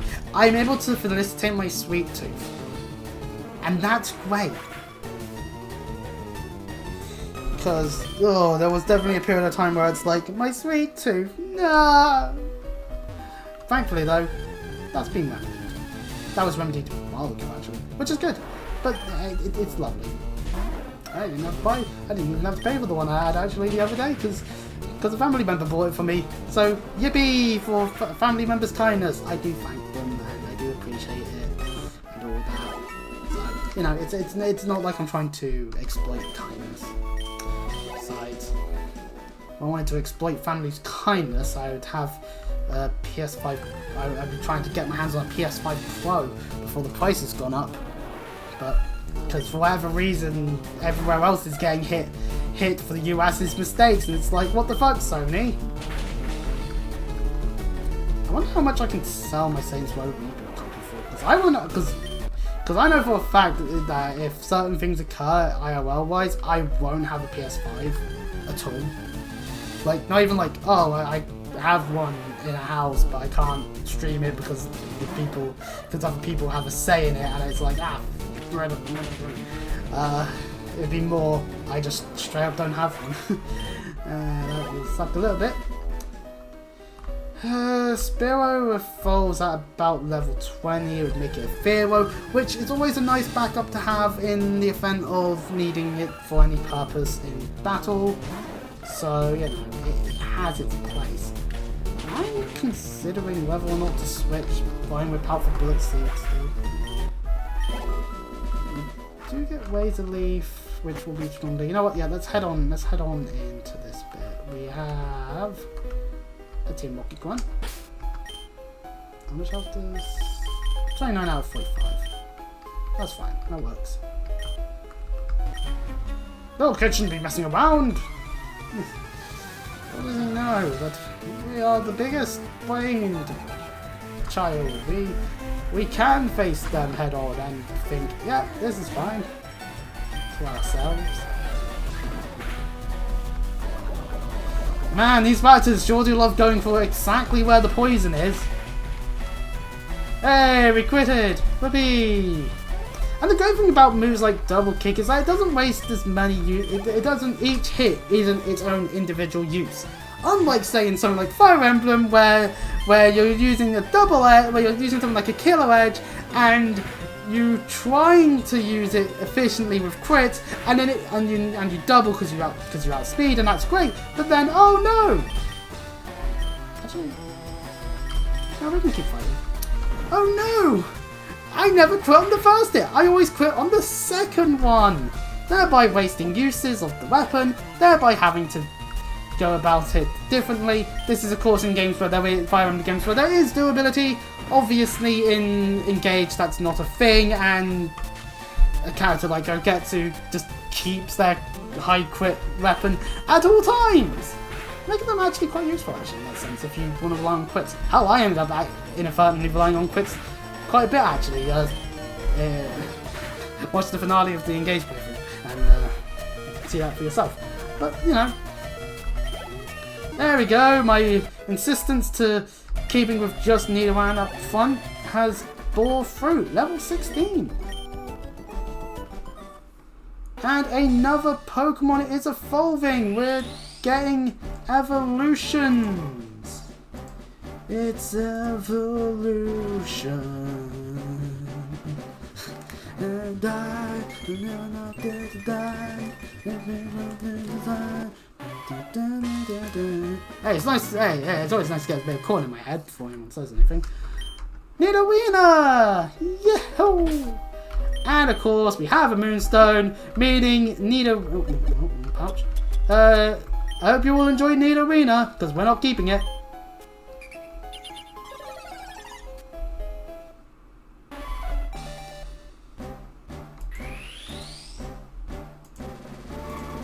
Just... who do I use in battle? Do I use the tiny rat, the fish that can't do shit? Or Nidoqueen? We bow down to our queen.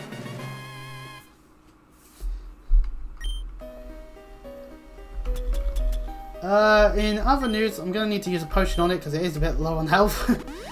But yes, it is now going to be more useful being in the state it is now in. I still don't want to fight Zubats. I'm just going to run from every Zubat from this point forth until we're out of this...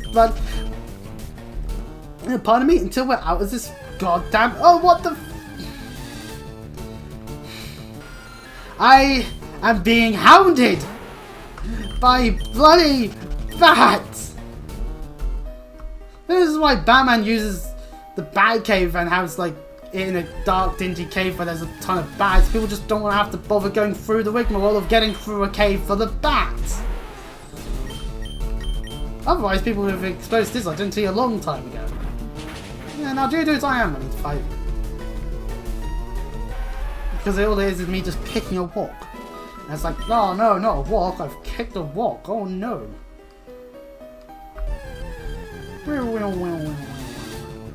Another Geodude! Okay, that's fine.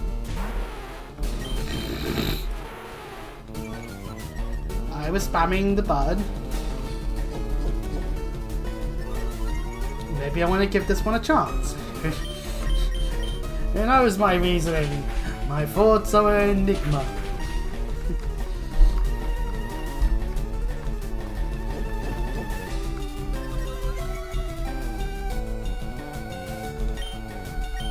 Sadly, due to its defense, Keller actually did live. So there we go, that's just proof that I'm an idiot. Although we didn't need more of it, more proof of that, to be fair. I think we already had plenty. Oh, please, with the encounter. Oh, hey, Palace. Oh, I'm so I'm just going to start running from down this moment while we're trying to get out of the cave. I'm now trying to grab fossils right now. Of course, in fan game Infinite Fusions, they're trying to facilitate triple fusion. Ooh. That's not good.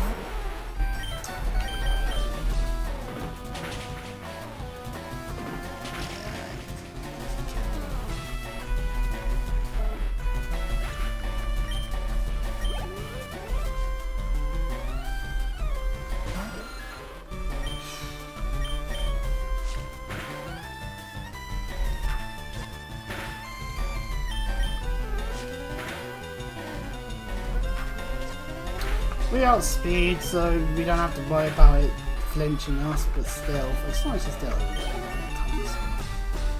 Level 17. Lovely stuff. That's my stat going to. Now I'm mad! Cope. Sieve. So it should be here. Yep, Moonstone. Good. We can evolve the fairy when we desire to.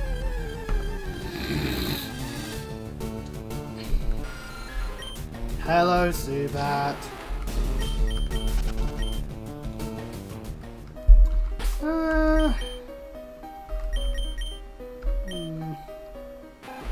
Close it to... That's all the time. No, I didn't want to look at the summary. We can open with... Well, a turn if I think I need to switch, I can switch. Hey, stop! I found these fossils! They're both mine! Goes this guy, which, yes, the Helix and the Dome fossils. You get to choose. Omnanite, praising the Helix, or me, the heathen that I am, praising the Dome fossil and Kabuto. Behold, what a Cricket Egg does against the Grimer. Before it uses Harden, and never making it harder for me. Well, you know, it could just miss on a disable, which, you know, I'm fine with that, actually. Keep doing that.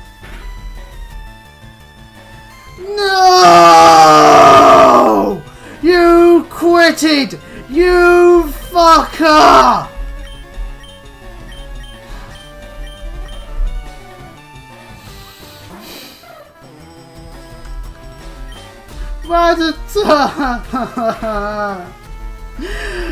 Revenge kill! Revenge kill! I'll take the quit! Revenge kill! Spiro, you absolute fabulous specimen!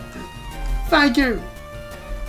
Voltorb! Now, does it have the Fury attack? That's tackle. Okay, that's not too bad.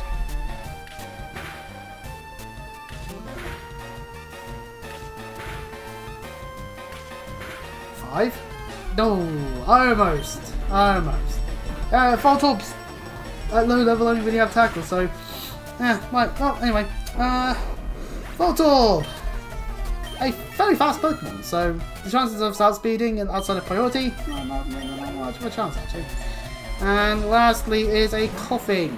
I will happily switch to Neo Queen. I have a dead rat. I have a dead rat. And it's using Smog on me. It won't poison, but still just takes time a little bit. Scratches we're gonna have to use. Let's see, that's a better move to use, really. Of course, this is pre-neutralizing gas, which is a shame actually. I feel like neutralizing gas, but they could have come up with it during Gen 3, in my opinion. They could have came up with it at any generation, just like, what if there was like a Pokemon that had an ability that just nullified other abilities?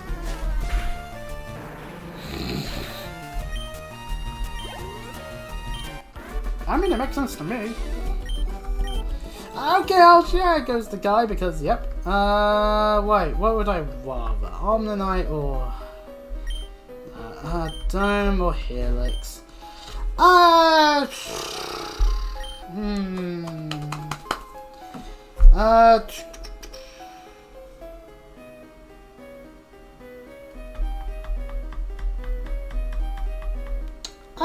know what? In Let's Go, we took the Dome fossil. Let's take Helix. I feel dirty picking it, but you know. Then, of course, once we've got Cut, we can go grab the old Amber from Pewter. Hello, Powers. Oh yeah, I have Vato up front. You know what? How well do we do?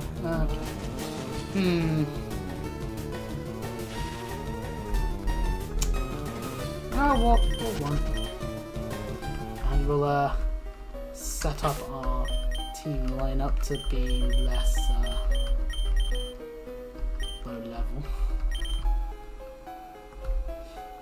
Of course, this is based off of Red and Blue, so we don't have a random Team Rocket encounter after this. Scientist.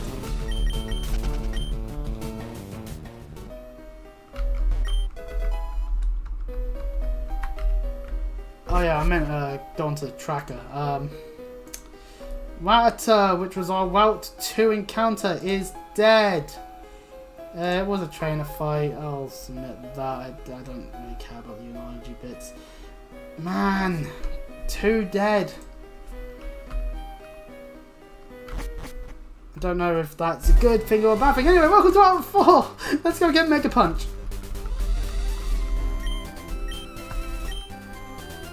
Alright, okay, so yeah. Mega Punch and Mega Kick. With this, we go to Data Dex. One thing we can put on is, of course, Clefable. We can also put on, is... Can we put Mega Punch in it yet? Or is that not till... Oh, that might not be till Clefable. We might have to evolve it. I'm thinking this is... Or am I wrong? No, it doesn't learn. No, it does not learn the Mega moves. Okay, so what am I thinking of that I could teach Mega stuff to?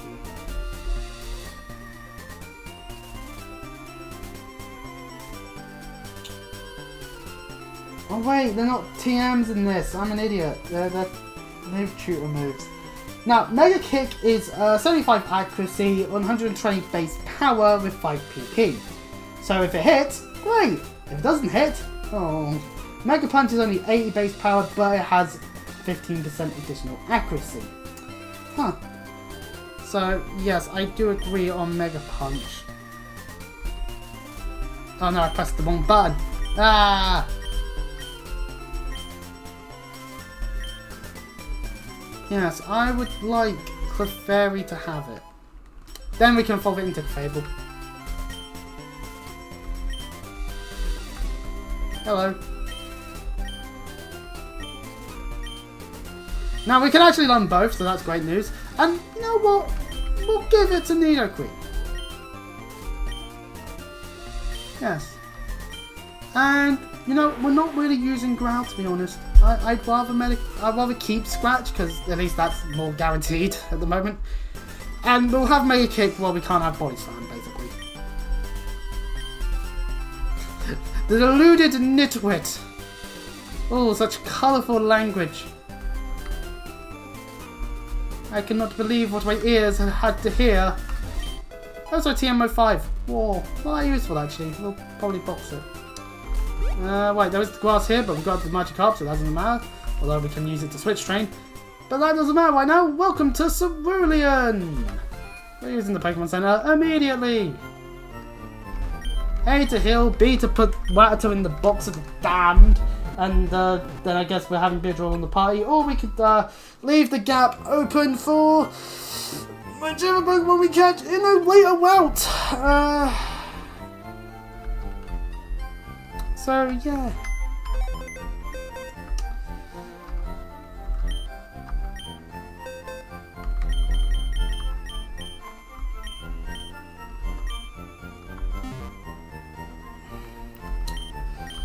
I guess we can, for the time, have Beedrill on the team, I guess, but at the same time I'm thinking, like, what does it actually bring to the table? Pardon me. I mean, we can level it up. Yeah, I'm gonna make my entire team be higher level. Our next encounter is that of... Now, we have two options, really. And both I think we're gonna have to grind for. Now, one makes more sense, the other doesn't. So, let us assess our situation here. We've got ourselves a blue fight. With a level 17 Pidgeotto, level 15 Abra. No, trust me, the Abra is the easiest part. It's got only teleport. Level 15 Rattata with Gut, so keep that in mind. And level 18 Charmander is yet to evolve. But it does have a Steel type move in Metal Claw, so we've got to be careful on that one. We do have to be careful. Conversely, our other option is the Water Gym with a level 21 Starmie. We are going to want to level a bit more, methinks. We can hop onto Route 24 after the rival fight, because there is the patch of grass on there, and then Route 25 as well also has a patch of grass. We could also maybe start making our way onto places like Route 5, Route 6, and Vermilion City before heading into the Water Gym. That's the thing, we don't need the gym badge immediately. We do need it so that we can use cut, but we also need cut first in order to be able to have it as a hidden move that we'd be using. Did I put Pedro on the team? I realize I'm not updating the tracker. Yeah, I did. Okay, right. Oh, so where's Pedro?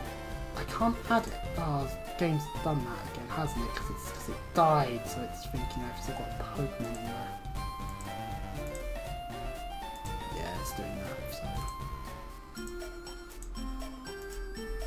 I think what I need to do is I need to remove them off the party bit and then recognize them as dead. Well, anyways.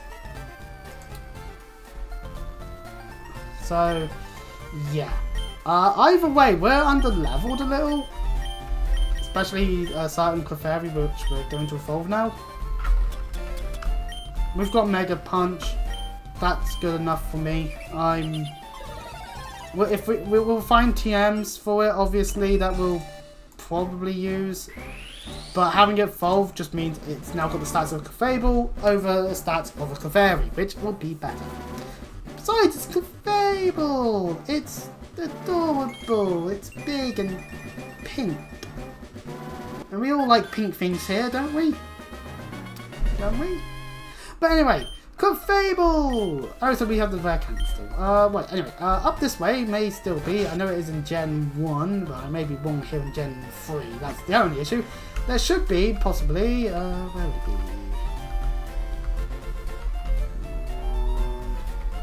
There it is. Our second rare candy. Now we don't have to, now we could level up Magikarp through rare candies at level 18. Or we could save them for a later time. Anyway, welcome to Route 4. Since we already had our encounter in Magikarp, this does mean that I'm just going to be switch training now. Welcome to Quiz Switch Trains! Whoopee! I need to come up with ways to maybe entertain. I know a song that gets everybody's nerves. No, obviously not doing that. That would be painful to me. Like I say, we have got several Pokemon here. Again, I'm going to actually have to level Bulbasaur, but not on Spirits. So, this is going to be a case of showing off Mega Kick. I've showed off Mega Kick. Its inaccuracy is the downside to it. Like, we hit it now after a growl, so whatever we do doesn't matter. 7 levels higher, Mega Kick has 120 base power. That's just brutal. But this is also showing just how bad leveling up a Magikarp can be, where it's just, you're just having to take the time because it's slow to level. Your Pokemon take some of the XP. If you're trying a way to like isolate XP, then that's great. But the only way we need to do that is like level 100. And we're not doing that, obviously. We'll find with the Sandrews, because yeah, makes sense. So it is giving experience to my other Pokemon, which is good. That's a good thing. I see something like Rats dying when it did. That the fact that it did is bad, but it means that hey, maybe it was a blessing in disguise. I don't know. I kind of wanted it, to be honest, because I kind of like the idea of Hyper Fang. I guess I quite like the idea of having Rats actually doing things.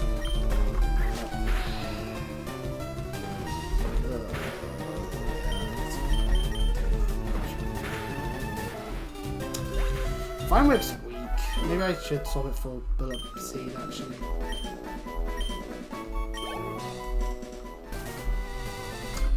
Actually, yeah, that's a good point. Bag. Where are our TMs? Ah, yeah, in here. Here are our TMs. We've got Rock Throw here for flying type potential. 50 power for 80 accuracy. That's bad.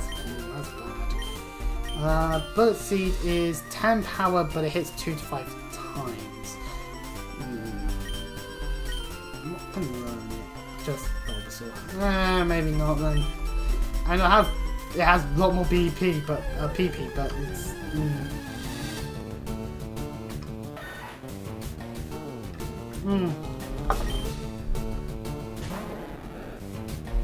That doesn't automatically make it better. That's the only thing.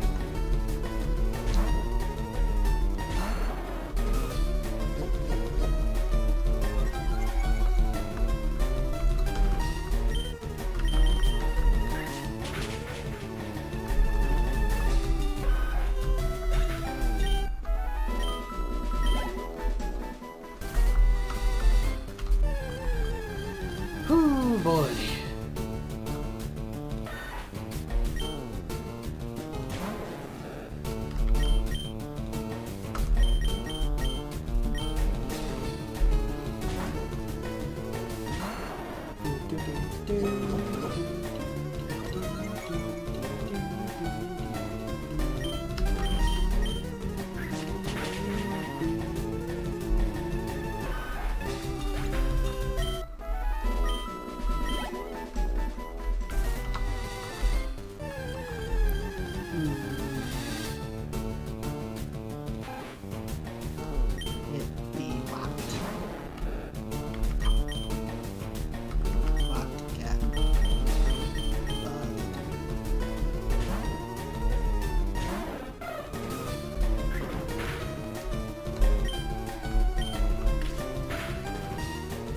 I mean, see, a Fury attack on Spearow is better than on Boudreaux because stab.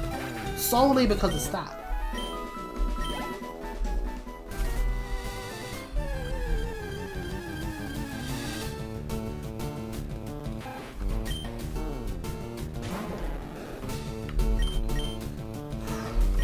How much more experience does it get per late?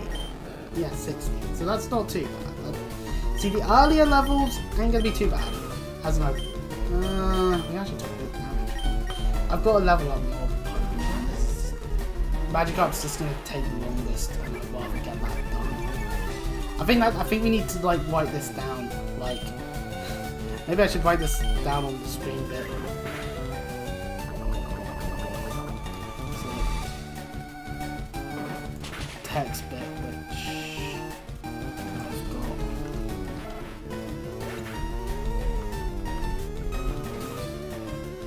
Apparently I've got off the feet, so because it's off the thing. I must be just deleting that one then. So I have no way of getting it to 40, okay. Right, let's actually, let us open like Notepad or something? Yeah, let's open Notepad.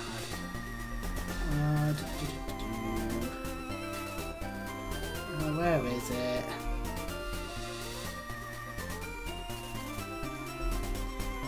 Oh, how? No, not painfully do that. Actually, could do. Right. New project. Right, we're gonna need a new window capture. That's not.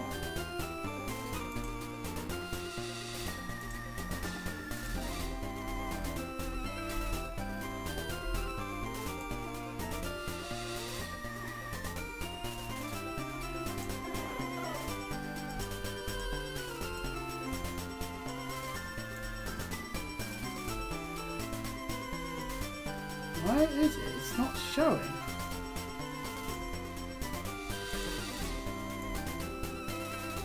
So I do that, so it's like, it's like that's the end layer, and then that, and it just goes invisible. That's weird. Maybe I need to use the text bit. Like yes then,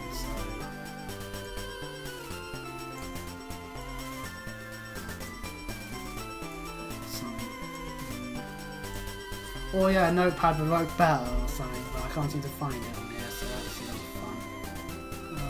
Should be somewhere, I should have it. It's not under N for Notepad, it might be under M for Microsoft app. No, it's not. Okay, well, this is fun.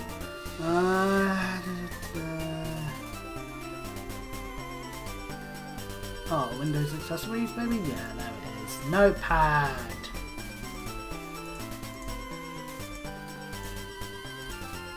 Oh.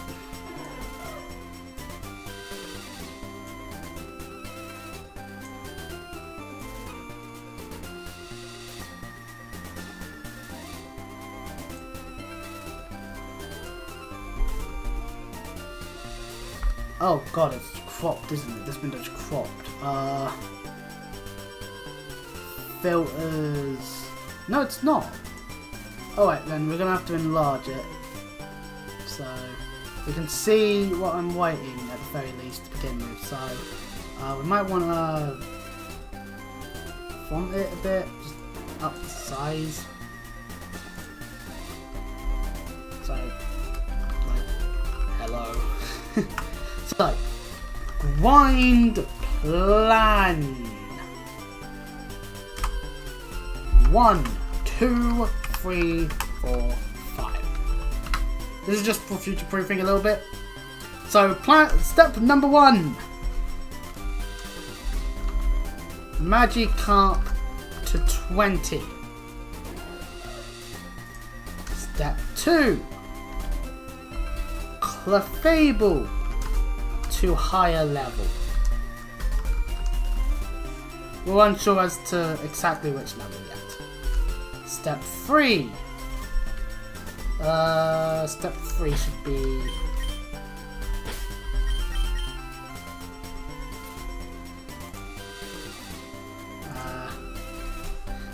same with Beedrill. Level 4. Step 4. Evolve Spearow. That's that level 20 as well. And lastly, Bulb, Ivy. And then lastly, Ivysaur. About 20-ish. So this is our grind plan currently. I'm going to lower it down to like here. To like a more manageable bit. It's not really going to get in the way of the screen too much. So yeah, so step 1. So our number 1 bit of our plan is 100% going to be Magikarp. Getting Magikarp to 20 means Gyarados, and that just makes it infinitely better no matter what. So yeah, it's a 5-step plan basically. And the other one that I didn't include on that list is Nidoqueen, because any switch training that we're doing, we're practically just going to switch to Nidoqueen.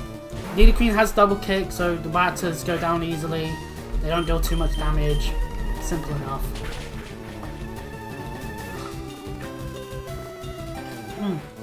Anything that is going to go down to double kick as easily, we can easily use other maneuvers. Like, just saying all that, that's just defense ups, like. But yeah, so if anyone does wander into the stream at this time, hello! This is our grind plan. Because I have this Magikarp. I'm trying to come up with something interesting to say, because I've already talked about WrestleMania, what I have seen of WrestleMania Saturday. Oh, actually, we can talk about Slanders on the Liver, because I saw that as well. New tag champs, that was kind of cool. Not sure if that's what I would have done, but, you know, Fire Team had the belts for quite a while, so, you know. The ladder match was fun, and that's what matters most sometimes, is just having a fun match. Main event was amazing though. Oh, the main event. Oh. I see what people see in Japan. I do. But Obo is so good. So is Trek. Like, ooh.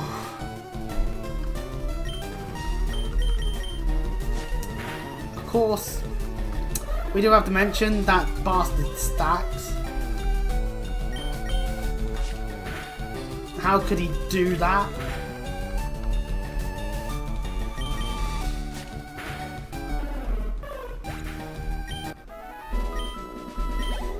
But, you know, damn you, Michaels.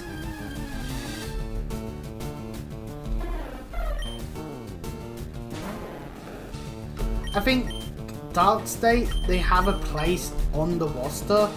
I would prefer the entrance wasn't so flashing lights, to be honest. Like, I'm actively having to shield my eyes from it. That's a sign that the lights are too going blah blah blah blah blah blah blah too much, in my opinion. Like, I'm fine with a bright light here or there, but like when it's flashing too fast, that's not good. And I'm not epileptic, so actual people with epilepsy, like, they wouldn't be able to watch it. They'd be on the floor convulsing, and that isn't good. So, you know. Right, okay. While we're doing this, I have got plans for... Oh, I decided to actually fight with Magikarp. That would have been a disastrous disaster. Fail to a higher level, I'm thinking of the level. I'm thinking somewhere around 20-ish, basically, for every single Pokemon. We're leveling to level 20, basically, off of level 10 battles. This is so that Blue, we actually... Well, Blue is lower level than 20, but we've got all the trainers before that. So the grind plan is to just get some of these.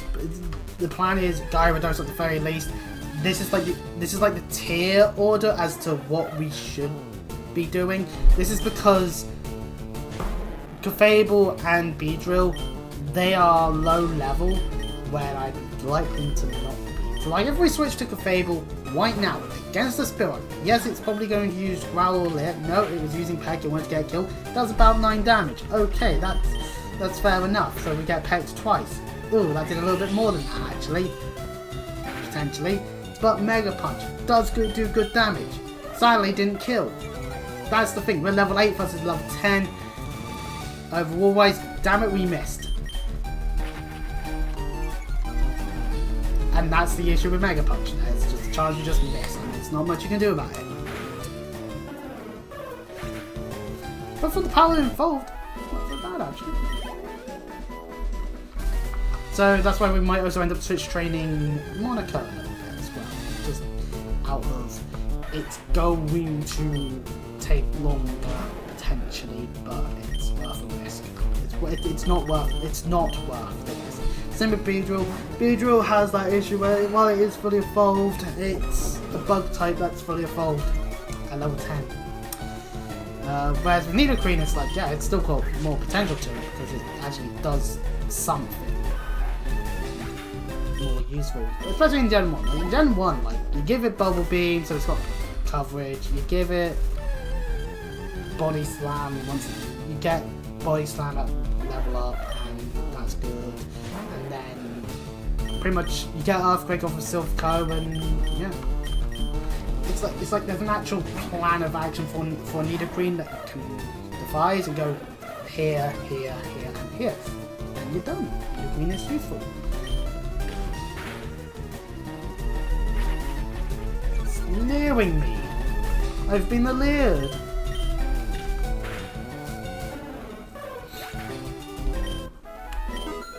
Hey, level 9, we're almost level...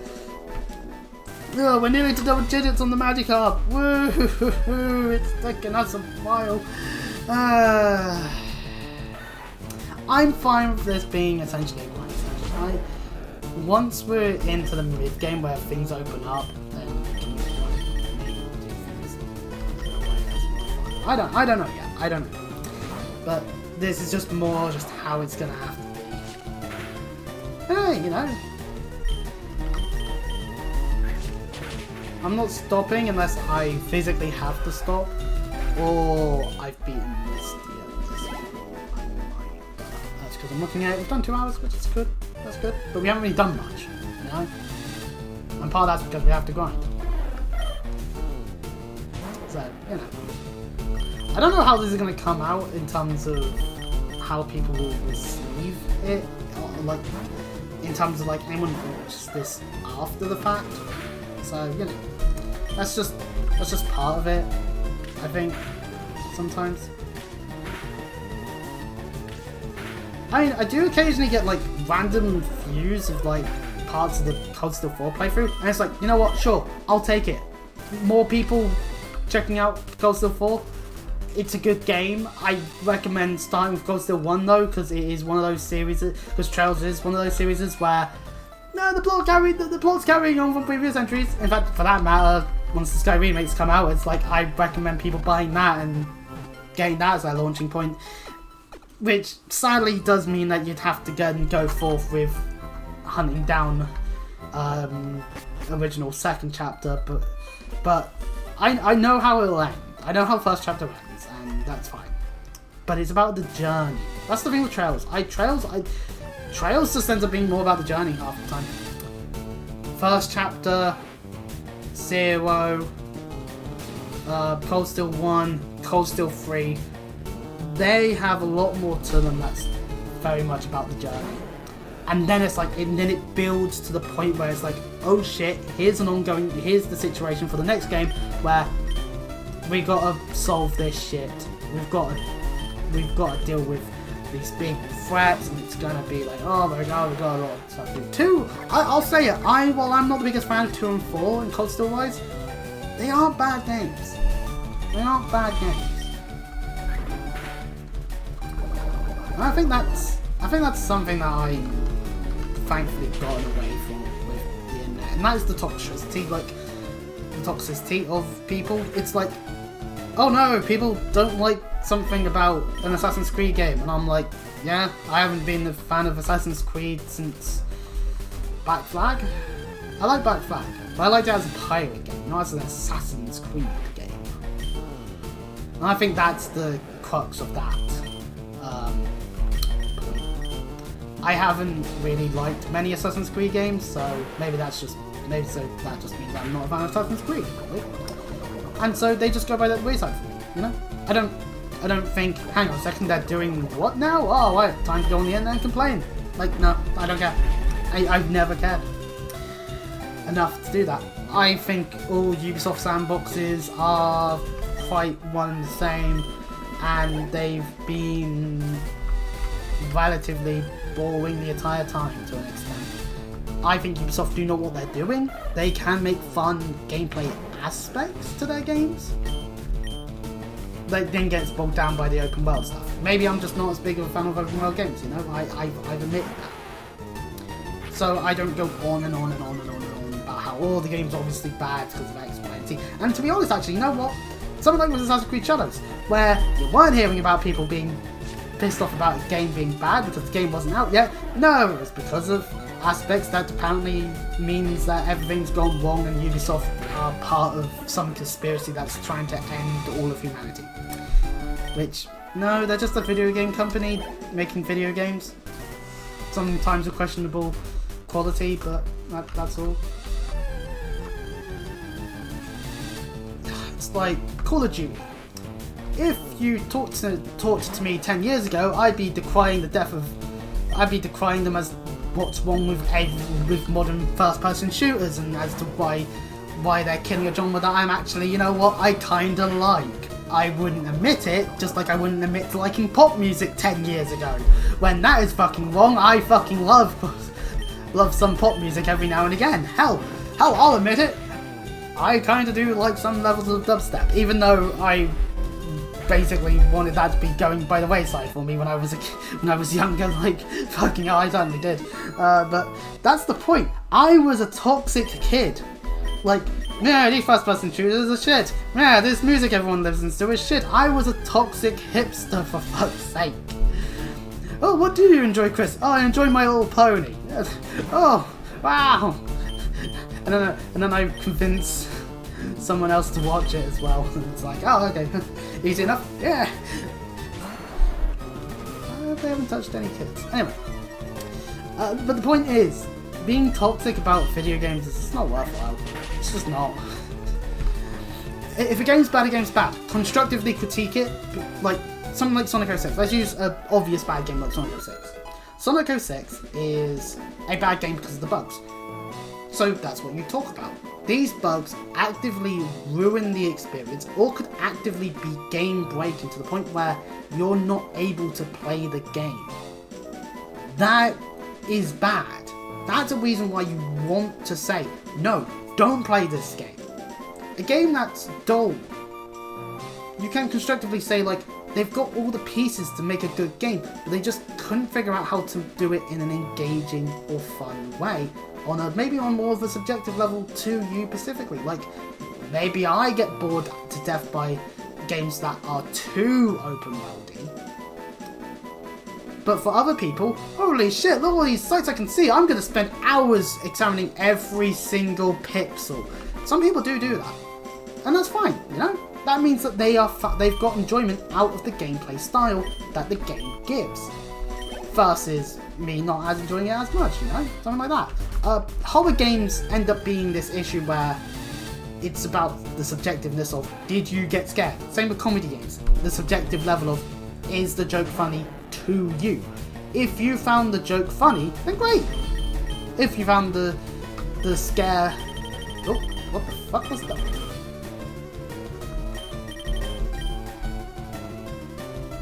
That was weird. What's doing that? That was weird. It's not my keyboard fucking up potentially. Ugh. But did the horror scare you? It's good. It's like when people go like, ha! You got jump scared by Five Nights at Freddy's? Ha! What a child! It's like, yeah, I mean, everyone got jumped at least the first time. Whether that actively made them be like, no, I'm too scared for this, I'm too scared for this, or not is really dependent on the person. Like me personally, I wasn't really scared by FNAF at any point, really, to be fair.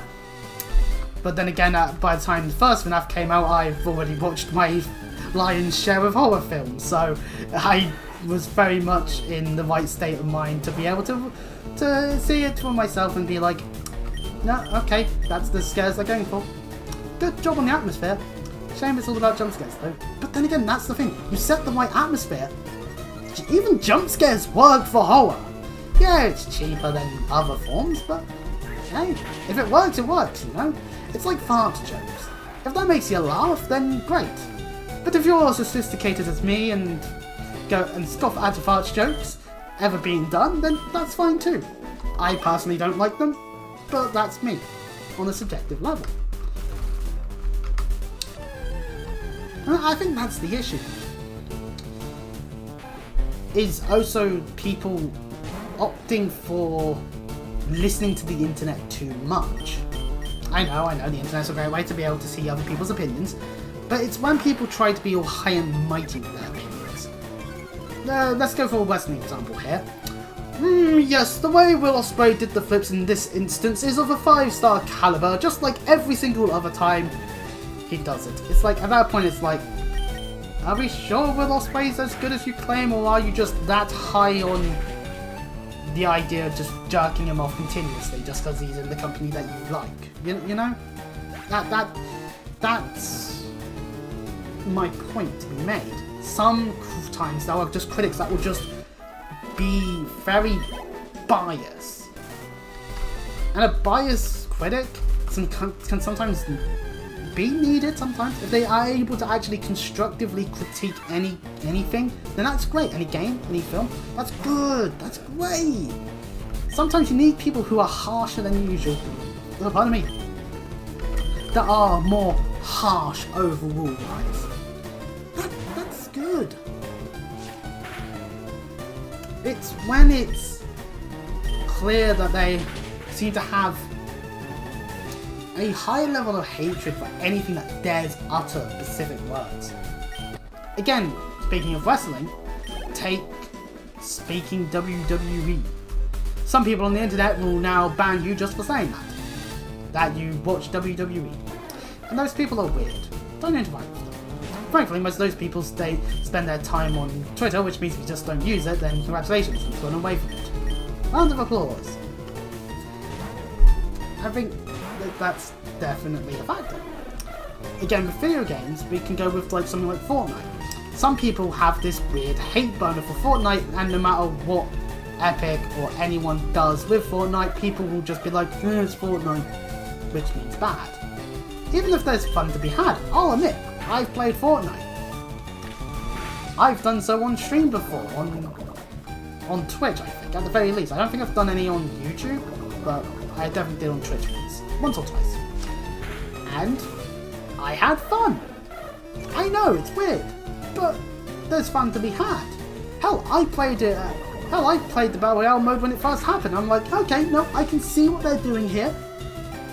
This can be fun. I wish I wasn't getting sniped from halfway across the map sometimes, but there's fun to be had. It exploded on YouTube, and yeah, it's one of those games that is primarily watched by children. And then again, I can't complain about children necessarily because I'm playing Pokemon. Which, again, Pokemon is one of these fan bases that have two distinct parts of fan base. You've got the children who will just love it because, oh my god, it's Pokemon, look at the new ones, mommy, I want the new one. Why am I going for Mega Kick? It's never working. And then you've got the adults that will be forever jaded, being like, yeah, the recent thing is shite, and the thing either 1 generation or 2 generations ago is actually bad. We're going to see a lot more Sword and Shield defenders. We are going to see a lot more Sword and Shield defense occurring. Trust me on that one. Because it when Gen 10 happens, and they'll be like, oh, you know what, we were too harsh on Dynamaxing, you know, well, yeah, there were definitely issues with it, and yeah, Charizard got a fucking form before the other Kanto starters, or the Galar ones as well, but you know what, it wasn't that bad. Now this new gimmick, however, oh, why we hate it so much, oh, how dare you, Game Freak, you lazy sods. That's what will happen. I can bet my money on it because it's happened every single time. Gen 5 was hated during Gen 7. Gen 6 was hated during Gen 8. In fact, and of course, Gen 8 was hated during Gen 9 as well as Gen 7 being hated upon as well. It always happens. Just the level of hatred for previous generations will occur. Gen 1 doesn't get as much because it's the original, so therefore people are more lenient on it, being like, you know, it's the original. You can't hate on the original too much. Yes, it's buggy, but that gives it a level of charm to it. Gen 2 you'll see more mixed opinions on because it's basically, hey, let's actually make the game not broken, and also let's do some weird things that makes people go, to it. Whether good or bad. Gen 3, there was definitely times when people hated upon that generation. Gen 4, people fucking hate Gen. People really get on my nerves about Brilliant Diamond Shine Pearl sometimes, because it's like, oh, it is shit, it is shit, it is shit. And it's like, you guys were screaming on the internet, up and down, we want Diamond and Pearl remakes, we want Diamond and Pearl remakes, they have to be 1-to-1 Diamond and Pearl remakes. There were people that were doing that. And yes, there were people that were wanting it to be Platinum, and what they were meaning when they were saying that was they wanted Diamond and Pearl, but with the Platinum editions and more. Well, I mean, we did get the and more part. We got a whole different game for that called Legends Arceus. And it's a damn good game. I mean, sure, we didn't finish the playthrough. I can always go back to it. I kind of moved on to doing other things because I think this is an issue with me. I think sometimes there can be times when it's like, well, I've had my fun, this is getting too tedious for me, I'm going to go do something else. And that's just how my mind works. I will prefer playing something else that I'm able to potentially have fun with than if I've become bored and I'm just going through the motions with a game. Oh yeah, when we hit level 10 I didn't sing Bon Jovi, damn it. Oh well. Yes, that it's my life.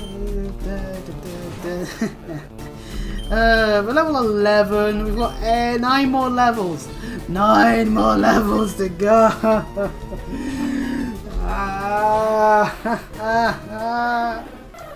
That's more about Pokemon. I like the Gen 9 decks, I think it's fun. Ogerpon is such a cutie. And it's adorable, and it's precious, and you better not do anything dirty on the internet, you fuckers. I'm glad my eyeballs haven't been cursed with that knowledge. I would be very upset if I was having been cursed with it. No, I have to be cursed with the knowledge that people really need to stop with some other things. In fact, there might be kids watching, so I probably should shut up. But no, the internet is a cursed place. Don't go like. Pro tips for anyone who doesn't want to accidentally see not safe for work stuff. Don't search up with safe search off Pokemon like Gardevoir, Lucario, Lopunny, you know, the usual suspects on that one. Also Incineroar, but I think that might be just because you see how you might end up seeing the bloodlust some people get when having to deal with Incineroar in the competitive scene, but I've definitely seen some Incineroar stuff that certainly makes me go, huh. So that's why he's so slow in Smash.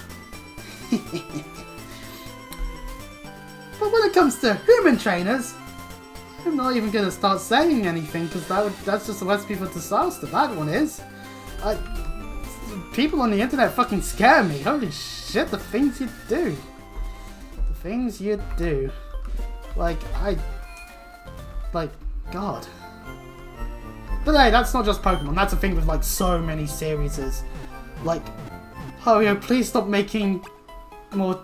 Please stop making 500-year-old children-looking characters. Please, for the love of God.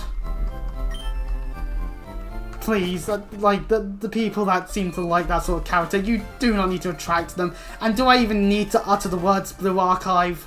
I know that's not Ho-Yo, but... Blue Archive fans scare me. Let's move to more safer topics, shall we? I heard a discussion point of, like, Saw, you couldn't make a Saw film without Tony Bell. And it's like, well, I mean, you're gonna have to eventually if you're gonna keep making them in, say, the event of his death. And hell, his character's been dead since the 3rd film. Technically 4th, because of the way the timeline works, but still.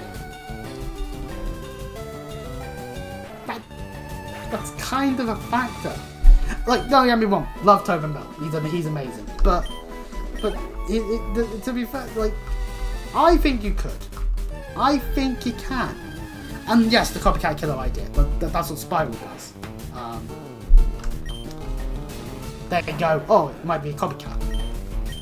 Hell, they even suggest in Jigsaw that, oh, it's a copycat. Like, recreating one of the various games Kramer did once upon a time.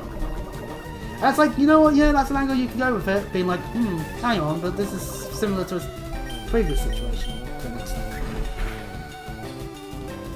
You know? Because at the end of the day, I think there's ways you could do it. I've thought of ideas in my head as to how you could do it. Like, genuinely have a deranged person who actually thinks that it somehow does better than... But actually making it so like the success rate ends up being slightly higher than you'd think. But maybe that wouldn't work, because I think the thing is with Saw is that you want to see people get named. So yeah, I think that's an issue. I think that's the thing with any horror film thing, is that you do get the issue of, well, they've got to be able to do the kills so that we can be like, yay, blood, gallons of the stuff, and you know, that sort of stuff. Because that makes sense, you know? It does. At least in my head. It does. Like, it wouldn't be a Friday the 13th without the kills. It wouldn't be Nightmare on Elm Street without the kills. It wouldn't be Halloween without the kills. Like, it wouldn't be Alien without the kills. Or Predator even. Like, that's the thing. The kills need to happen. I think that's maybe that's why I'm saddened when a series is like, oh, we're going through this time period where lots of people could potentially die, and then it's like, okay, so why the fuck aren't there people dying? Like, I know I bring it up all the time, betrayals! What the fuck? How the hell does a big world war start and hardly any deaths occur?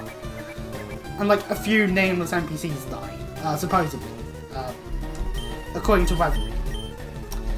Reverie, from what I've heard of parts I haven't actually done yet. Yeah, that's there a little bit.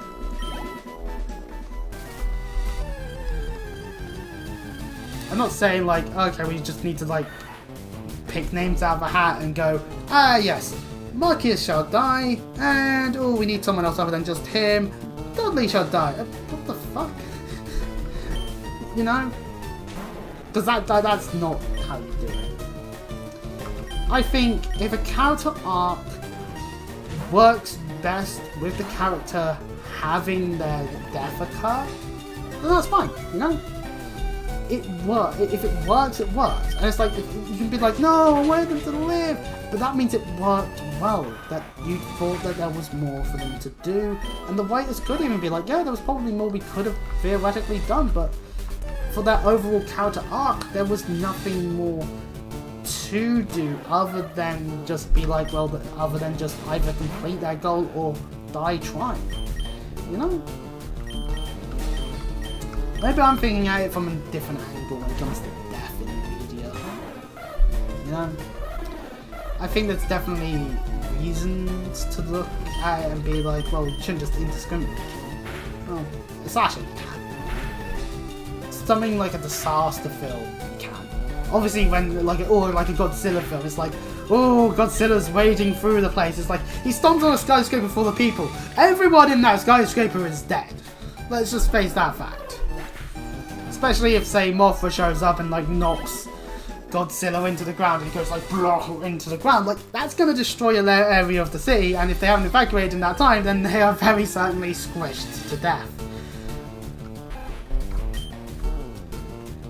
That's the thing. Sometimes it really does feel like it does need to be justified to an extent, like, oh, this is a tale where people can die. Let's take something like, I don't know, let's use reference, what can we use? Danganronpa. Danganronpa, by the very plot synopsis, outright tells you, yeah, get attached to these characters. We fucking dare ya. We're gonna kill them off. We're gonna kill as many of them off as we can within the plot constraints. With the first game being 15 students, every chapter guaranteeing that there is going to be a high likely chance of someone getting murdered and then someone getting exposed as the killer and getting voted as the blackened, and then being the blackened and getting killed for their crime. Eye for an eye, motherfucker. That sort of logic. It's very much a case of it enforces the idea of death from the word go. Basically. You're in this killing game, kill someone. Simple go. We can say that the same with like Hunger Games. Like, oh, the only way to win is to be the last person alive. Okay, well, time to go get killing. Time to start stabbing people in the face with a knife. Like, that's the thing. It's like, if the plot requires it to be like, yeah, this is a situation where people are going to die. Zero Escape, similar to Danganronpa, it enforces the idea that, oh, people can die. They establish it early on with the Wed and the Dead on trying to get into the escape rooms. Like, oh, if you don't get there in time, there's bombs in you. You'll explode. And so it's a frantic rush, which can be even more dangerous considering one of the participants in the game is blind. They're able to keep up, thankfully, but for the ones they have to get through. Thankfully, there's ways to get back into the rooms later, but they won't be aware of it at the time. The thing with it is that it means that it enforces the idea of, oh yeah, people could die.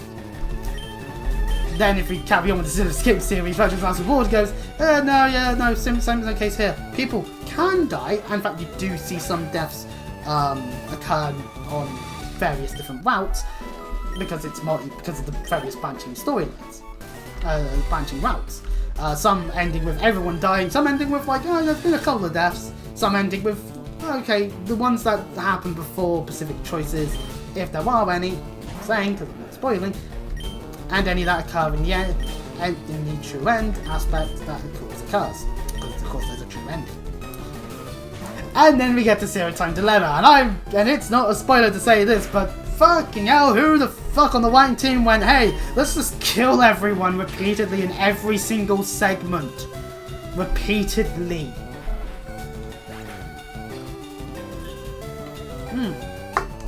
Hell, the first bloody actual choice after the coin flip is literally, hey fuckers, choose which team dies. Don't worry, you can still access segments of theirs even if you voted for them to die, which is a little weird. But then again, it's like, yeah, you can get all of the you voted this team off fuckers things, bad ends done real quick. It's real simple. You can do that quite easily. You can just go back in and do the other bits. I just double kicked this spear button. It's neutral. Okay, I forget. It's normal flying, so it's neutral. That's the thing with it, though, is that then it's just like so many of the segments just end with either everyone's already dead somehow, go play the other bits, because of the way the game structure works, it's just not in a fun way. And then, sure, some of the endings depend upon certain deaths occurring. Incinerator is fucking haunting. And it can go from somehow, it can go from really well to just everything going horribly wrong.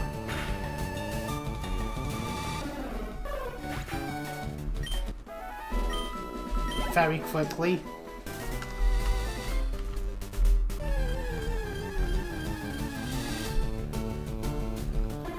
Not only that, but an ending like the Fly Me to the Moon ending with, no, that is quite literally the name for it, has to happen within certain constraints, because that's the ending that is meant to be like, this is the timeline that goes to Virtue's last reward. Because time travel and time shenanigans and yet the game ends on a cliffhanger, and we've not gotten anything since. Because in Japan, sales were not doing too good. In the West, sales weren't doing too good, but there was enough of a community to convince them, like, no, don't cancel the third game, make it! And then it ended up not being as good of a game. Which is a real shame, actually. Like, I think the escape rooms are good. Like the gameplay in and of itself. I think some of the characters that they introduced were not bad characters. I think you always have to have, like, those new characters. Some of the returning characters as well. I think D-Team was a bunch of good characters. Q-Team was just basically, they were fucked repeatedly. C-Team got even more fucked somehow repeatedly, but yeah, it kind of had. But C-Team had the issue with it had to try and bridge character developments that occurred between the first and the second game by being the game in the middle, timeline wise. But even then, timeline wise, is a mess. So, you know. But the escape rooms themselves, I played it on Vita, and the escape rooms are fun. I found a lot of fun with the escape rooms. Kept my brain going, my brain juices flowing, which is good. I recommend the Serious Escape series just to play the escape rooms. Hell, any escape room game that actually does the puzzles correctly. As in, they're puzzles that are interesting and not just, hey fucker, what's 1 + 1? And it's like 2. Congratulations, here's the key to the exit. Oh, that's not too bad. No, seriously, like that sort of puzzle it is just tiring. There was that Blue Prince game that's recently been on PlayStation Plus. I saw a little bit of that. I'm like, oh, nice little puzzles bit. It's a bit roguelike, it's a bit too roguelike for me, but you know. That's another genre I'm not as much of a fan of as I would like to be, because there's a number of games within roguelikes that's just like, these are fun games. Why do they have to be roguelikes? I'd play them more if they were. And that's why I never played Call of the Lamb. Because it's like, oh, this game looks fun. Oh, it's a roguelike? Maybe not then.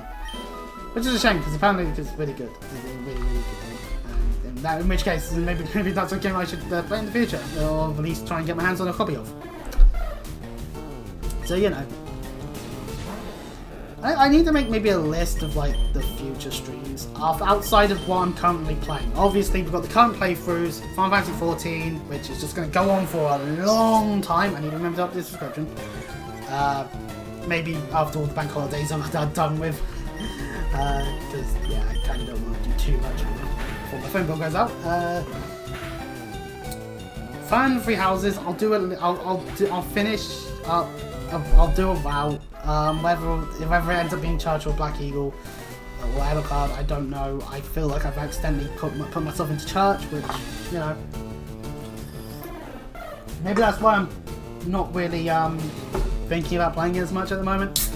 Unlike with like Engage, where it's like, there's not really another route that's hidden behind me doing something. Like, I can go back to the game, play the spell monologue, and then be like, yep, that's me done with the game for good now. Or I could do something stupid with it, like I've done with other things.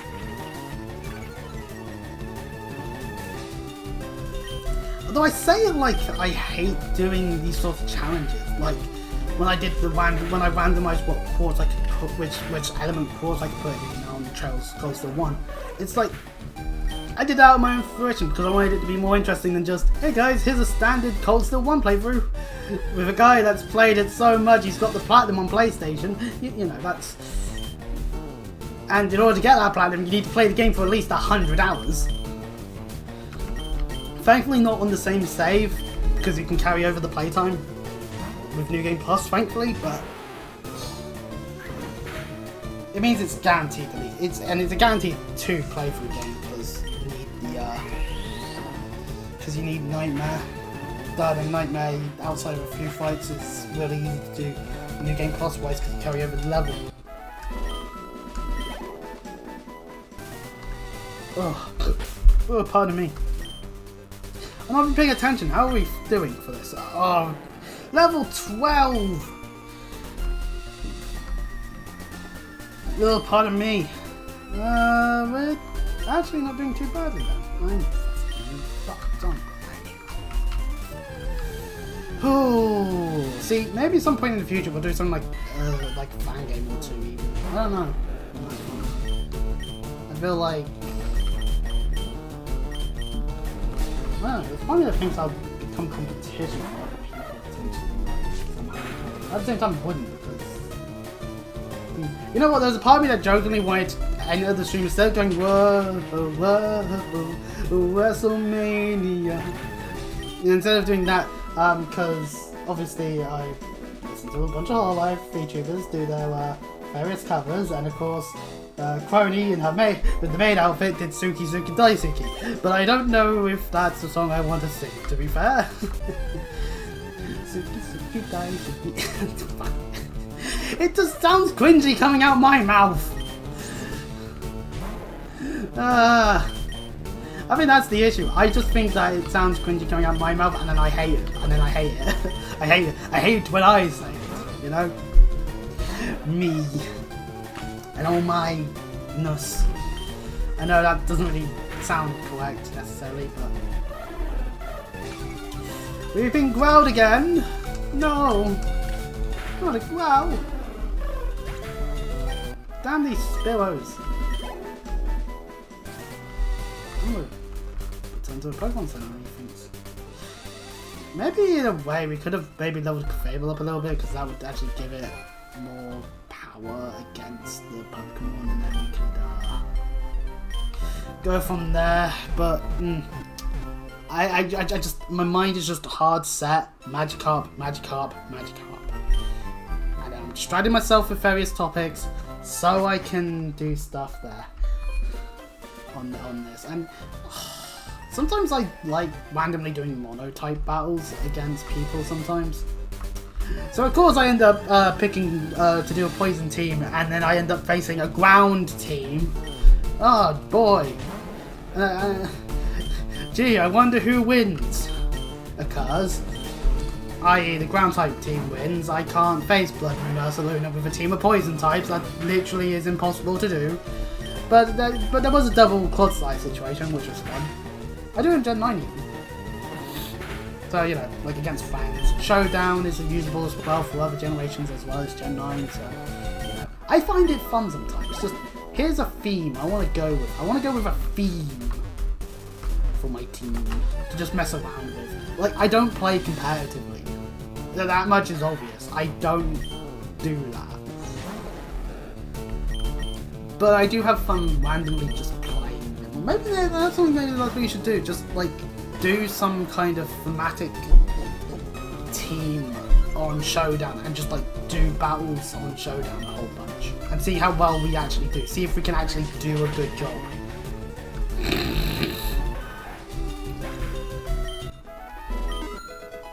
Level 13! Yippee!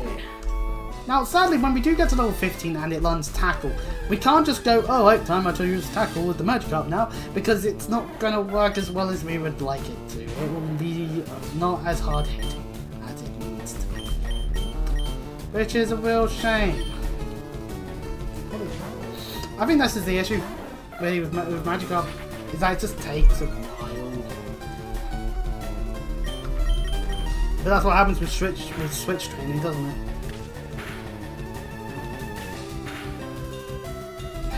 Okay, we do more with 3 Fury attacks than we do with 1 Peck on level 10 Spearows at the moment, but it doesn't guarantee a kill because that's fun. Well, hopefully a level up occurs. Nope, never like the next Spearow or 2 would do.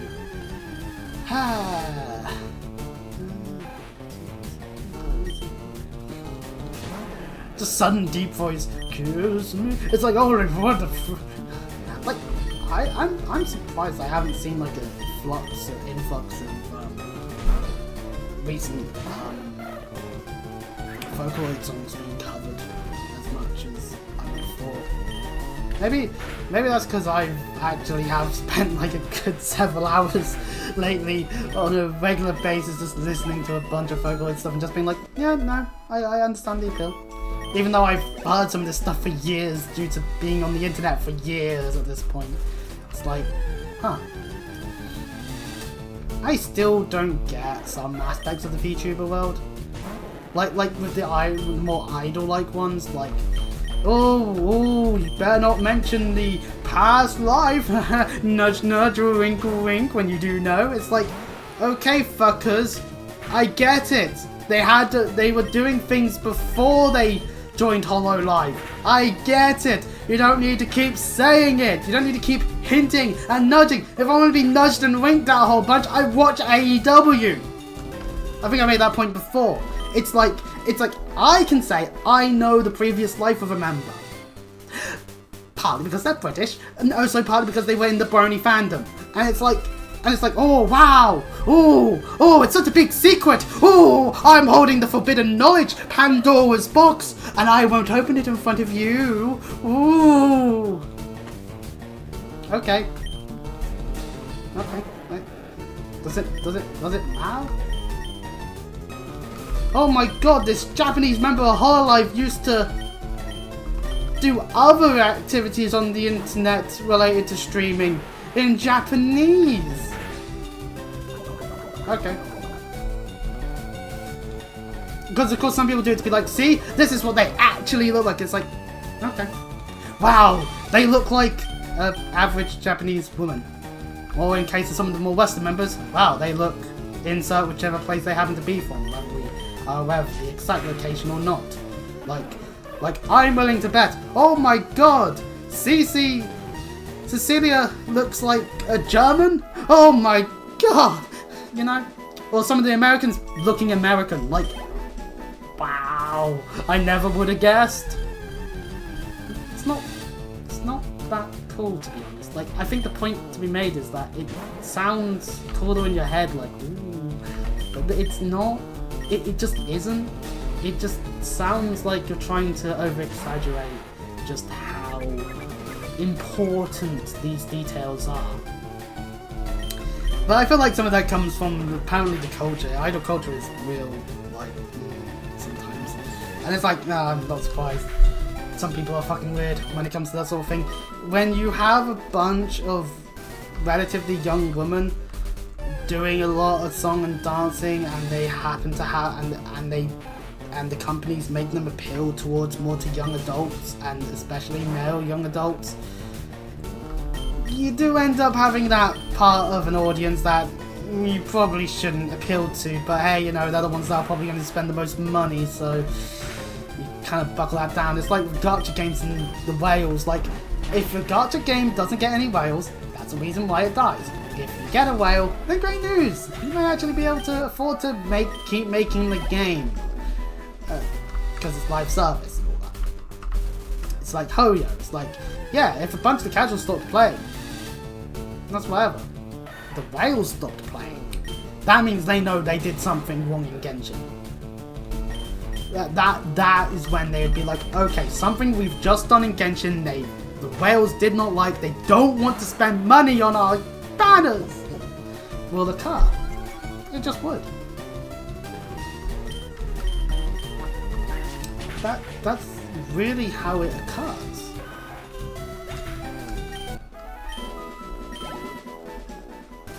I think, like I say, I think knowing a past life of his whole life, Ninja the more idle YouTuber places, it's like, okay, like it's whatever. I don't see the appeal in it. It's like if because I do this, I actively do use TikTok for seeing cosplayers doing various TikTok stuff, and it's like, and that's cool. I like seeing it, and so I follow quite a few. It'd be like purposely going onto TikTok, and every cosplayer you see, or every woman you see on the platform, you go into their thing and go be like, where's the OnlyFans link? Like, don't do that. That's creepy. That's weird. Now, the ones that like advertising that factor, or it's like, oh, you will only recognize them from the fact that they've done not safe for work stuff. Like, obviously, like, if they put in the description and you happen to have landed on it, then, of their, like, any of their stuff, then it's like, yeah, whatever. They're actively advertising it, and all that. I think that explains one account I saw, and I keep seeing in my For You page, where they seem to be quite fruity at times. Recently doing an arc of clicker training someone, and their audience. And can I just say, it didn't do anything to me other than feel really annoyed. Like, stop it. Stop with the annoying noise. I want entertaining content. There is nothing entertaining about this content. Ugh. So, you know, maybe that means I'm a bad dog or something. Because that's what clicker training is. It's basically trying to domesticate another person. Like they're a pet. And then that just is weird. It's like, why are you posting your kinks on TikTok? That's weird. But the weirdos do like it, so who am I to judge? And it's a little secret. I can't actually judge it too much because I have actually given money to the person that has done this clicker training thing before. So I'm one of the weirdos. I must be one of the weirdos. I don't know. I think the clicker training thing is weird. I think the clicker thing is weird. And yeah, I actively have seen them do more fucked up things than that, to be honest. The person I'm referring to, I've seen them do more fucked up things. I can't justify myself or anything to do with it in the slightest. Oh, damn it. Damn it, Mega Kick. Hit, for fuck's sake. 5 PP is so little for what it does. Hey, at least when it hits it fucking works that shit. But still, like, oh. Somehow Warp Throw is barely any better. Like, if I had that for what power it is.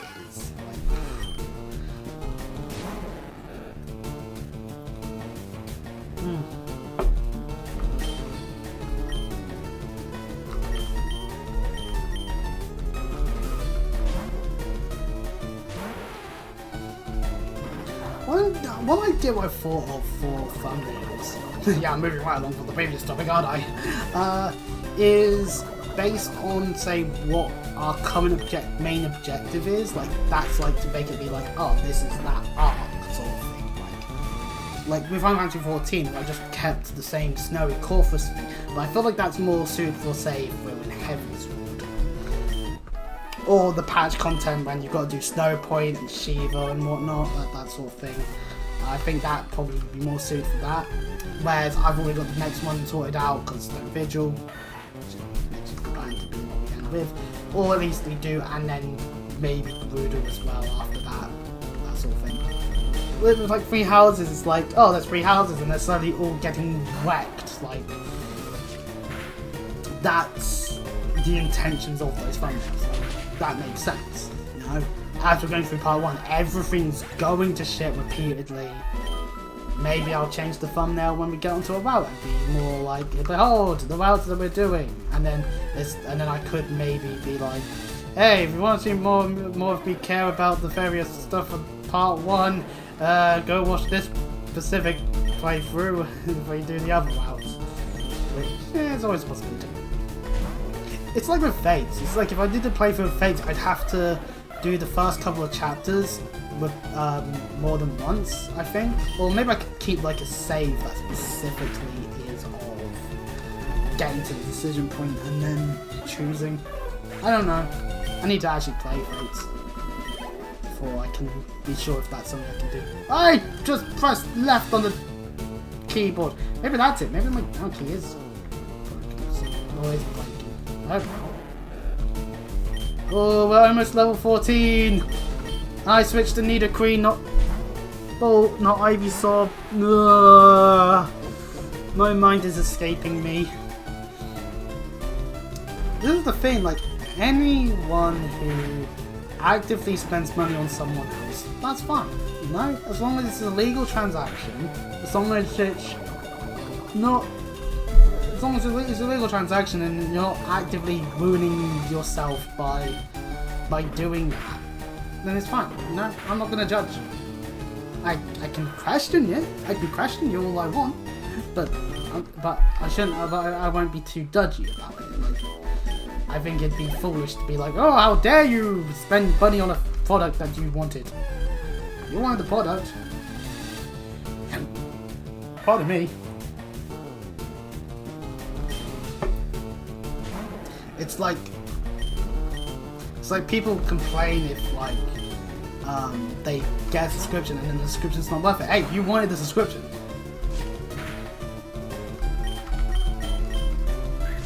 That required money to get, like say Netflix, and then there's just nothing on there. What you do is you look up what is there on Netflix that looks interesting, then you buy and maybe buy the cheapest tier possible, or see if there's any like free amount of time. Like a lot of subscription services actually do that. They do like a week free, 2 weeks free, a month free.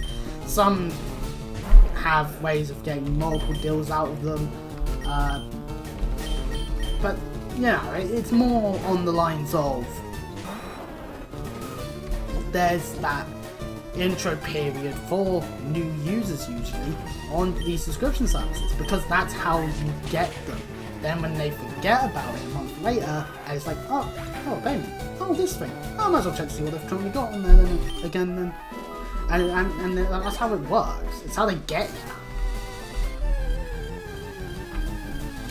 It's why it's good to realise, hang on, I'm paying how much for this thing I don't use often enough? Well, okay, then I'll just quickly get rid of it. Oh, if I switch to Beedrill, it's level 8 flat, how much damage do I take? None, because Tailwhip. Okay, we'll take it.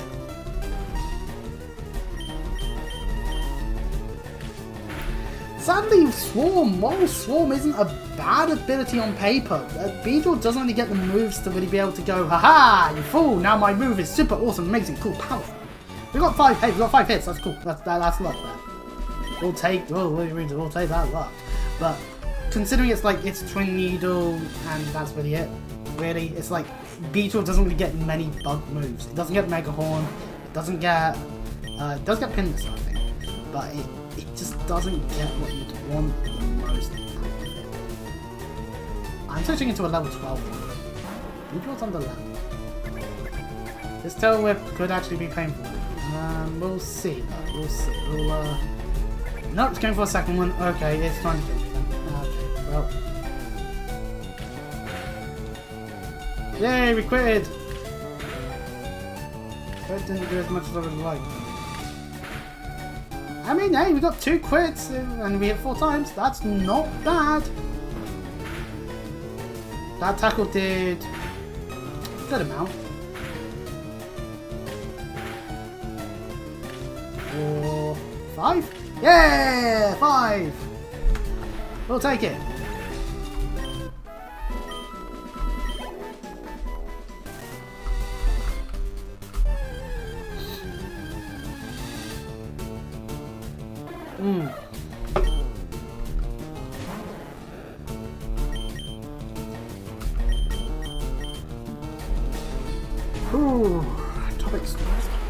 feel like I've yapped a bit. Yeah, or not. I'm just looking at the time as to how much we've done. I'm thinking like, we could be doing more. I would have thought, but hey, like Nido Queen doesn't need the XP. Using it for stretch training, however, is useful. Like Poison Point is actually helping me because it's just like that increases the amount of damage I'm doing to the enemy while I'm doing this whole grinding malarkey. Once it's level 15, I think I can definitely show like ness out of it. Like right now, like level 8 Raptors, I would argue we could maybe deal damage to, but like we just don't have the capabilities. I need to level the Fable up. I think after the next couple of battles, we'll head back to Pokemon Center. We'll put Fable up front, get it to a higher level. That really is something that we need to do. Give us more Pokemon we can grind alongside Mantra up a little bit, because yeah. Same with Beedrill. Beedrill needs the levels as well before it's really going to be too useful. I think that's the thing. I'm going to go back to Pokemon Center. Oh, this is taking its time. Hopefully we don't have to do more of this. I do need Bulbasaur up to 20-ish so it can handle Misty though. It's gonna... But we've got Hikers on the next routes, so it's not a be-all end-all like, oh no, we're fucked kind of thing.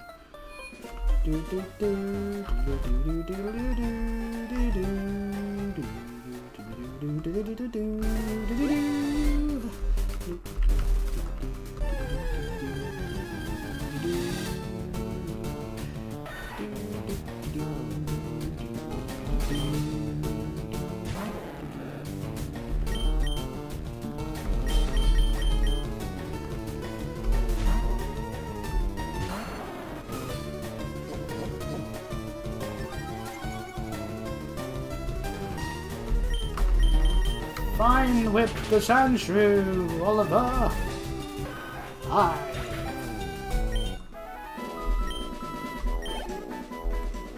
Sandshrews give a nice bit of experience actually. Bats don't do as much. Ooh, we gotta get to level 15, like fucking hell. Every Fable's gonna get switched trained a little bit as well, because we of course didn't use it to mt.moon. Oh, right, okay, this is entertaining, isn't it?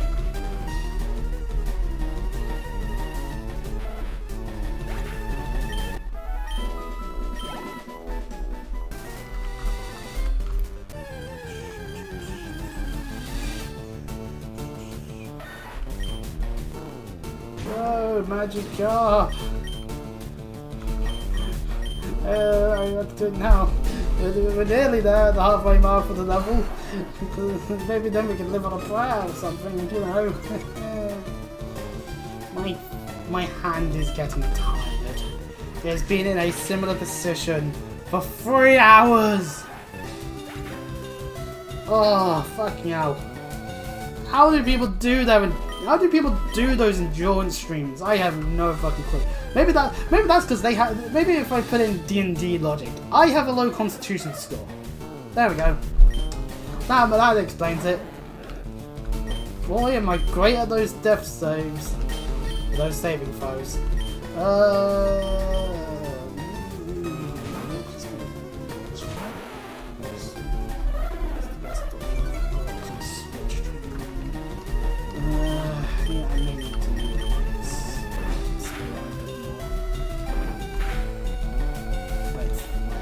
Taking those fast hits and having to go from there. That's the thing.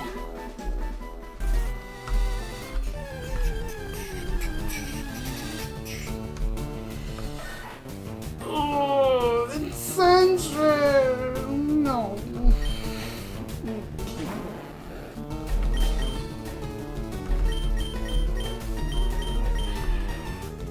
So... I feel like this isn't like the right way of resting. It's like the plan is Magic up to 20, but at the same time we're gonna end up with some of these other things occurring most likely, or not. Like, because this is pattern in my whole team, so at the moment, pardon me, until we get onto some other routes. Which the funny thing is, Route 24, that I think is where we get Oddish and Bellsprout, which, you know, useful against Misty, but we already have Ivysaur. And they'll be lower level, which, you know, kinda sucks in that way. Yeah. If we just get like 10 Sentries in a row, then that's 10 uses of Fine Whip used up. Their level is like 6, which suffers.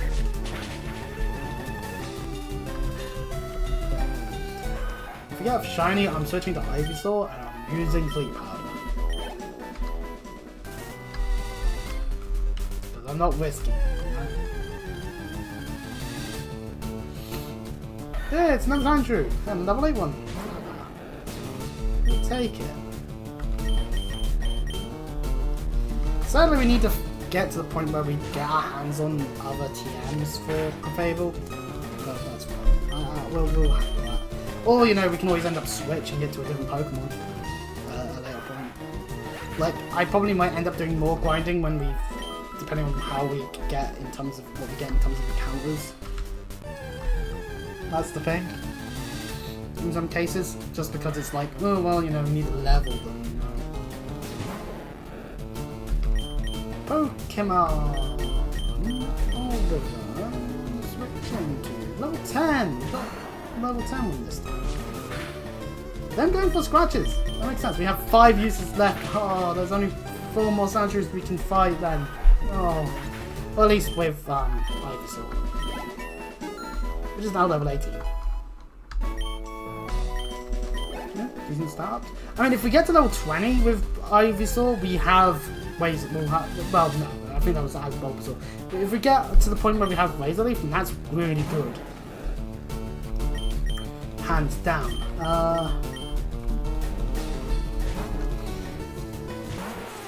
Like, I think the thing with Spearow is that we could easily grind it up better than some of the other ones. But we just need to have that aspect of not switching in and getting battered first. It's very much a glass cannon sort of Pokemon, you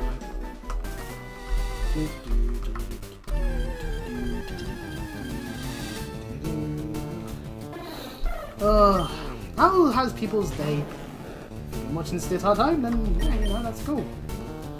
If you've tuned in now, that's fine too. Join me on the grind. I'm starting to look at my phone. I'm getting distracted. I'm looking at Devon Dudley on my phone screen.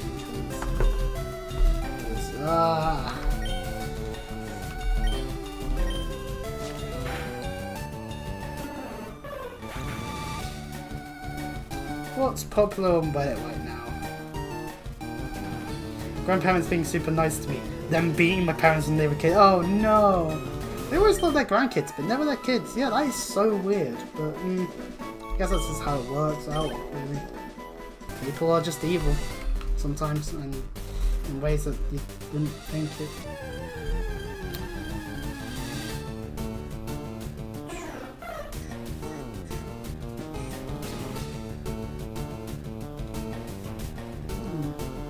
I'm getting ads that's like, hey, you can do this thing for like 40 USD, and it's like, what?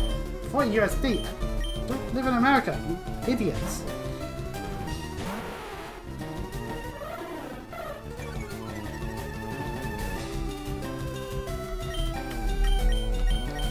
Where's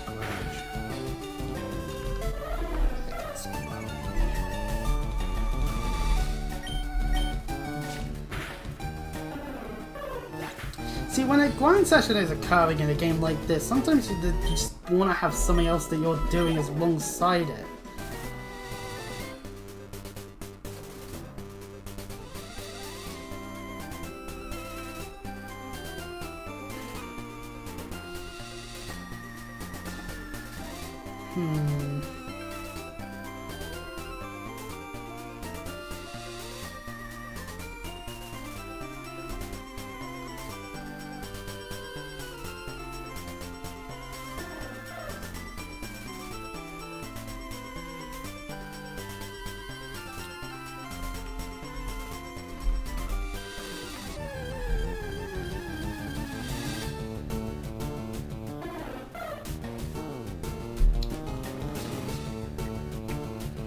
oh, WrestleMania isn't popular ever. I'm seeing it in the popular bit, so it's something. Oh, we're almost level 15. We can almost still not use Magikarp as much. Because Tackle will only do so much, and it's not stab, and it's not as good, and it's slow as hell. I mean, it can take like a hit or two, but like, it doesn't matter when it's not going to be able to deal the damage needed. You fucking growl, you fucking Spearow. Level 15! Yay! Hey, it gets Tackle! It can finally hit things! Yay! But it's... You can see this, right? On the stats, like 12 attack. Clefable has 17. Clefable has better chances of actually doing damage with its move, you see. And this is why Nidoqueen's doing a good amount of damage for the attack. And the special attack. So it's like special 30 attack on the Spearow, like seriously, like we're fast and we hit hard. And we don't use special attacks. So, you know, Adament's fun. I like when an Adamant is on a Pokemon that is just, it hits hard. As long as it's not going to have its nature downwards. So, I mean, sure, maybe the lower level Ratters, possibly, but... Like, this is just... Hey, it's a Rattata. It's level 10. So, this is an instance of using attack. It quits me, because of course it fucking does, and I misclick because splash! So like I say, this is a Tackle. Seeing what it did before Tail Whip, I'm gonna have to switch. Yep. Oh, we're still switching. Although we might switch into Beetle at this present moment, because while a attack will definitely be possible. Right, Tackle? Yeah, not much. So we actually have time to miss. We have time to fuck up.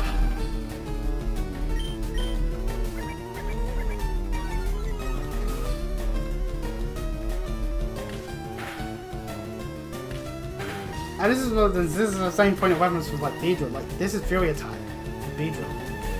It just doesn't do shit all. I don't want to switch too many, so I'm going to switch back to Magikarp. Switch back to Beedrill because this spamming the tail whips, you see. Which, you know, this AI is there's Tackle, we'll take it. And hopefully Fury Attack actually hits. Attack. 2, 3.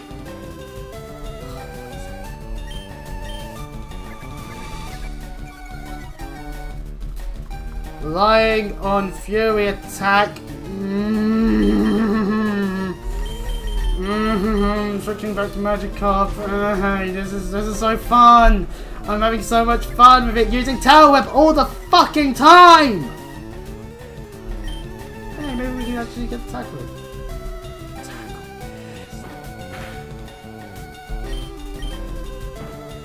Now it hits. Oh, thank fuck. So yeah, okay, that was entertaining. See, this is why I'm not using Beedrill. Beedrill is just that weak. Like, sure, it can actually have its uses if it needs to, but it is just not going to be as useful as we need it to be.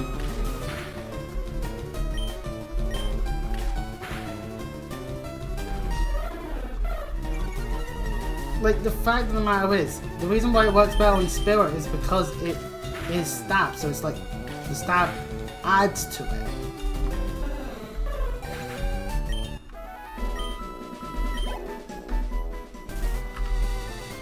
This is why I need to get the Fable up. Hello, Sandshrew.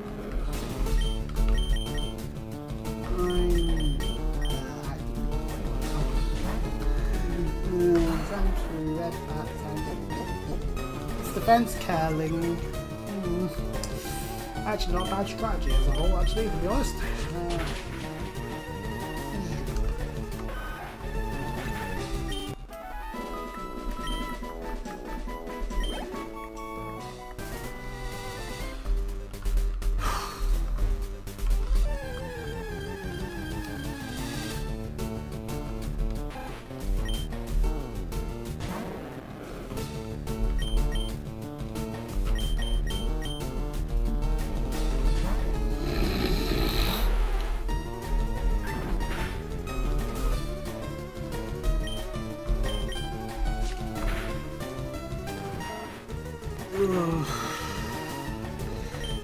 See, this is the thing. I can switch to Magikarp in the rival battle because of the Abra. It can't do anything, so it's perfect to get experience out of. Sadly, it would be for a switch, which does exactly what you expect it to.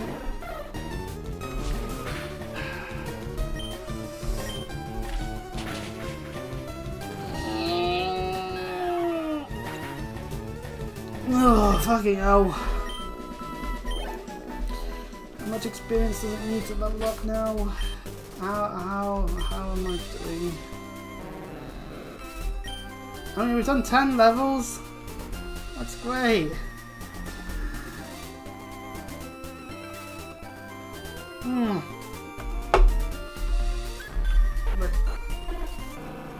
Yeah, it has 22 attack, but Fury attack is just so shit.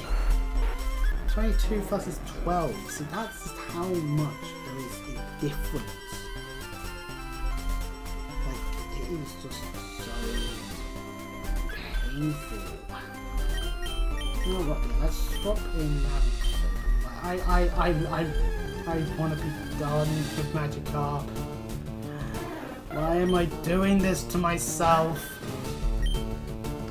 At least with the Fable.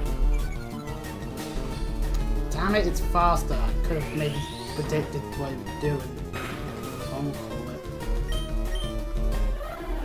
Oh, going for growl. I could have encored then. No, wait, that would have fed my attack. Where would the encore? Oh, what not switch training does! You get so much more experience! It makes it more fun! But I'm just like, yeah. No, let's do this. We can do this. Let's do this. Let's encore. It's we're encoring it, Leah. Aha, yes. That's great news. That means we can. Well, I mean, we'll take defense times, but it means we can hit it while it's busy being forced to only lower my defenses.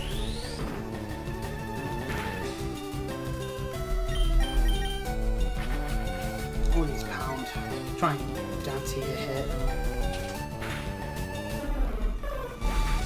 Ah, lovely. A nice amount of experience. Obviously, yeah, bad special attack physical, but not much we can do at the moment. We need to get our hands on some special attacks.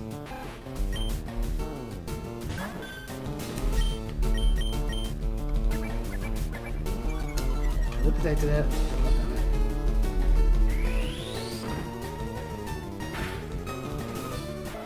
But we one-shot it with Mega Punch anyway, so... See, that is the sort of experience bar you want to see. Just one that just is nice, it flows really well. This is a sanctuary. I have to switch.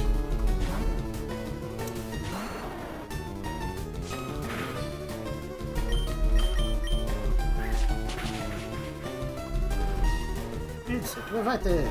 Yay! Still a good amount of experience. So all's well on this day. Level 8 Raptor. I think we one shot with Mega Punch, so nah, quick attack. Does that make sense? Ooh, we don't one shot with Mega Punch, okay.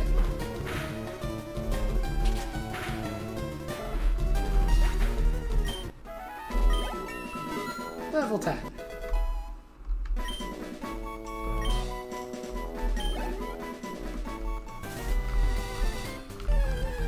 That's the thing, if you get level ups, that's great. That's good. Works. Actually, you know what? Let's see. How well does Fable fare against Sancho and Punch? About half.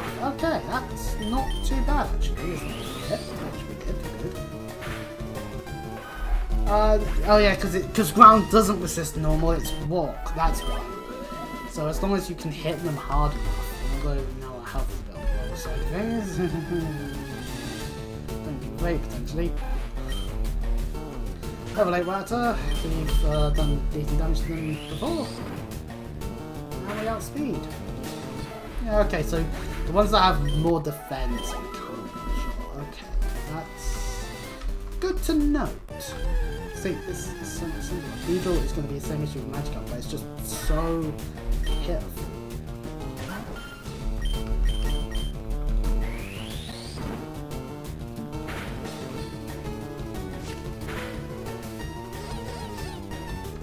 Infatuated. No, it loves me to Fable. It's in love. Oh.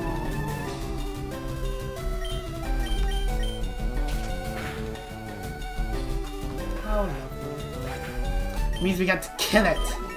Our love felicitates their murder.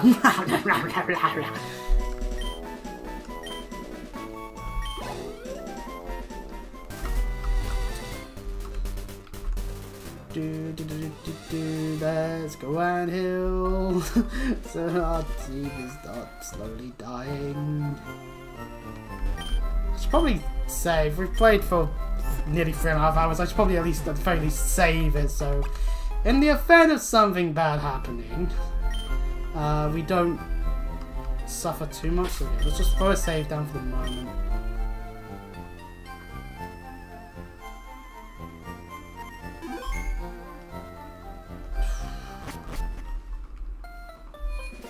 You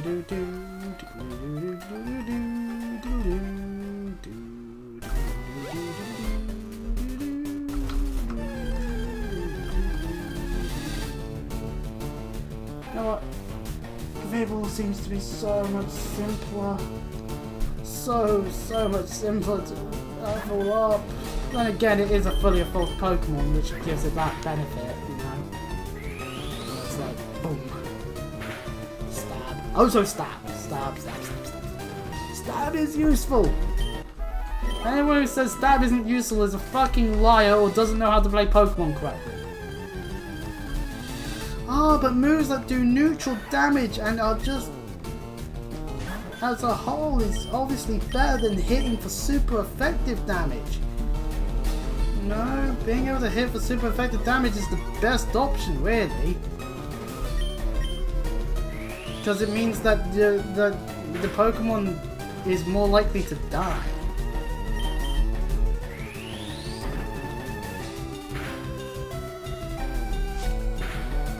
Instead of living because we were foolish enough to take a Pokemon that was weaker. Oh, but what do I know? I don't play games all the time in my life.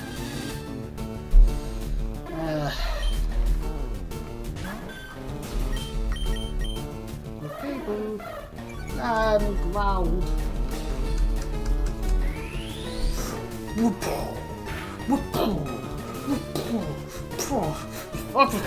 It lived! Fuck! Right, Clefable, pound that Spearow! Just pound it! Pound it into the mulch that it deserves to be! Am I getting a bit restless? Yes. Sometimes I like to take out this sort of feeling by playing wrestling games or off stream, but 2K like to make them more buggy so it gets annoying when you want to do like a My Man ladder match and there's just a chance that a count out situation occurs, which actually means that I'm actually now doing matches outside of Universe mode just so I can actually play the bloody things. Like, still then simulate the match in and of itself. Don't get me wrong, I still actually do it so that if a title change occurs, it can actually recognise that, oh yeah, title change occurred. I might purposely make matches no holds barred or something to stop the count out and the cues from occurring without my knowledge. But if a title change is occurring, but you know, that's just on a personal level of like annoyance.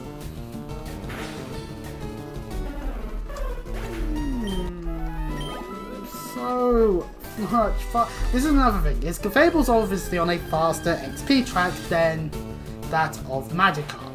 Magikarp is on it's like Snorlax, which we can probably get our hands on at least one of them, potentially. Maybe, I don't know. Depends whether if you count anything before them on the routes they happen to be on. Because you know they're slow in terms of their XP gain.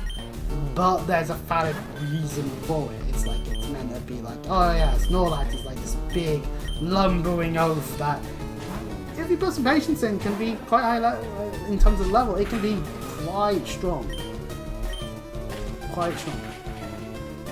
Let's just get to the point of being able to have it be strong.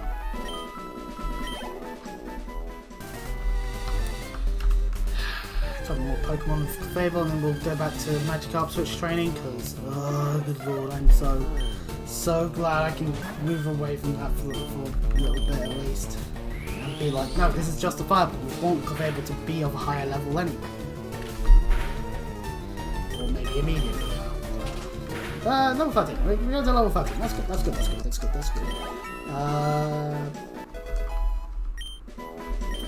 Good stat gains. That's good. Right, menu, Pokemon, let's switch it from Magikarp. Let's carry on with the Magikarp Switch training to an extent, because I'm going to have to do that before again. Or we might just say, screw Beedrill, whatever I catch up Route 24 or Route 25, they're in the team, for fuck's sake, or, you know, Beedrill gets to have a cut. Do I wonder, no.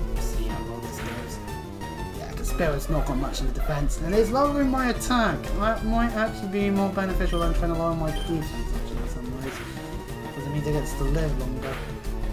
And that's how much damage it does. Okay, well, this is painful. It did one growl. I was like, yep, this is good enough. I mean, it did do nearly half, like just about half. So, it's not wrong to have done that. I'm going to get 66 XP out of it. Oh, that is so little. So little. And that is more painful. Because like, stuff that makes me find myself off a bridge. So, yeah. Switch training again. What can I talk about?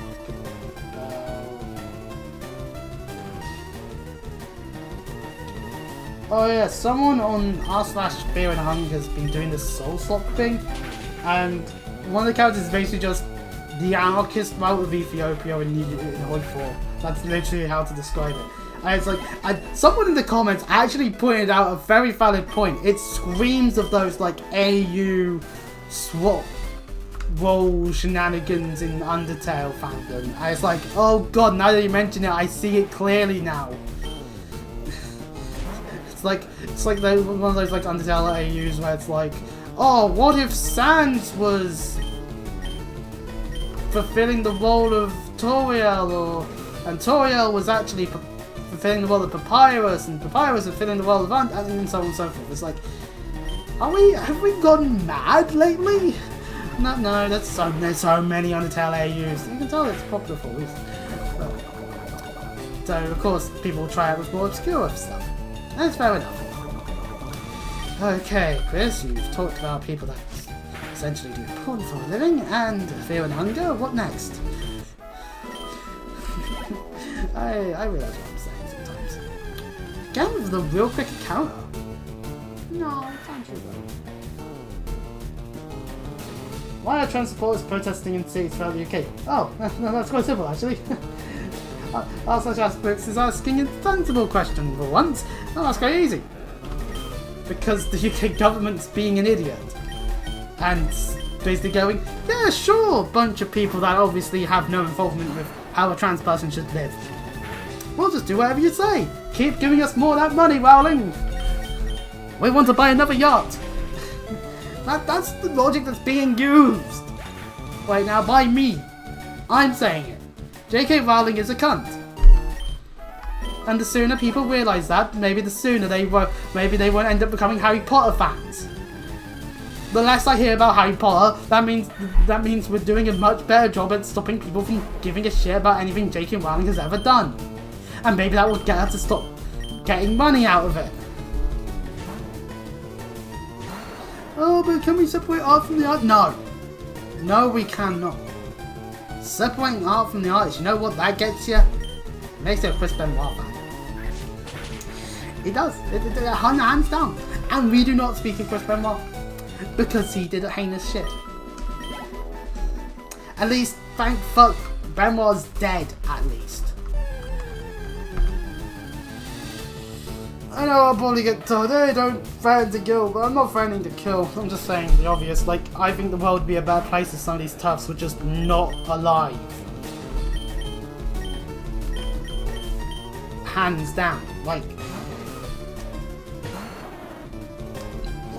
I've always pondered why we've gotten that nickname of Tough Island. It's like, no, lately, I fully understand it.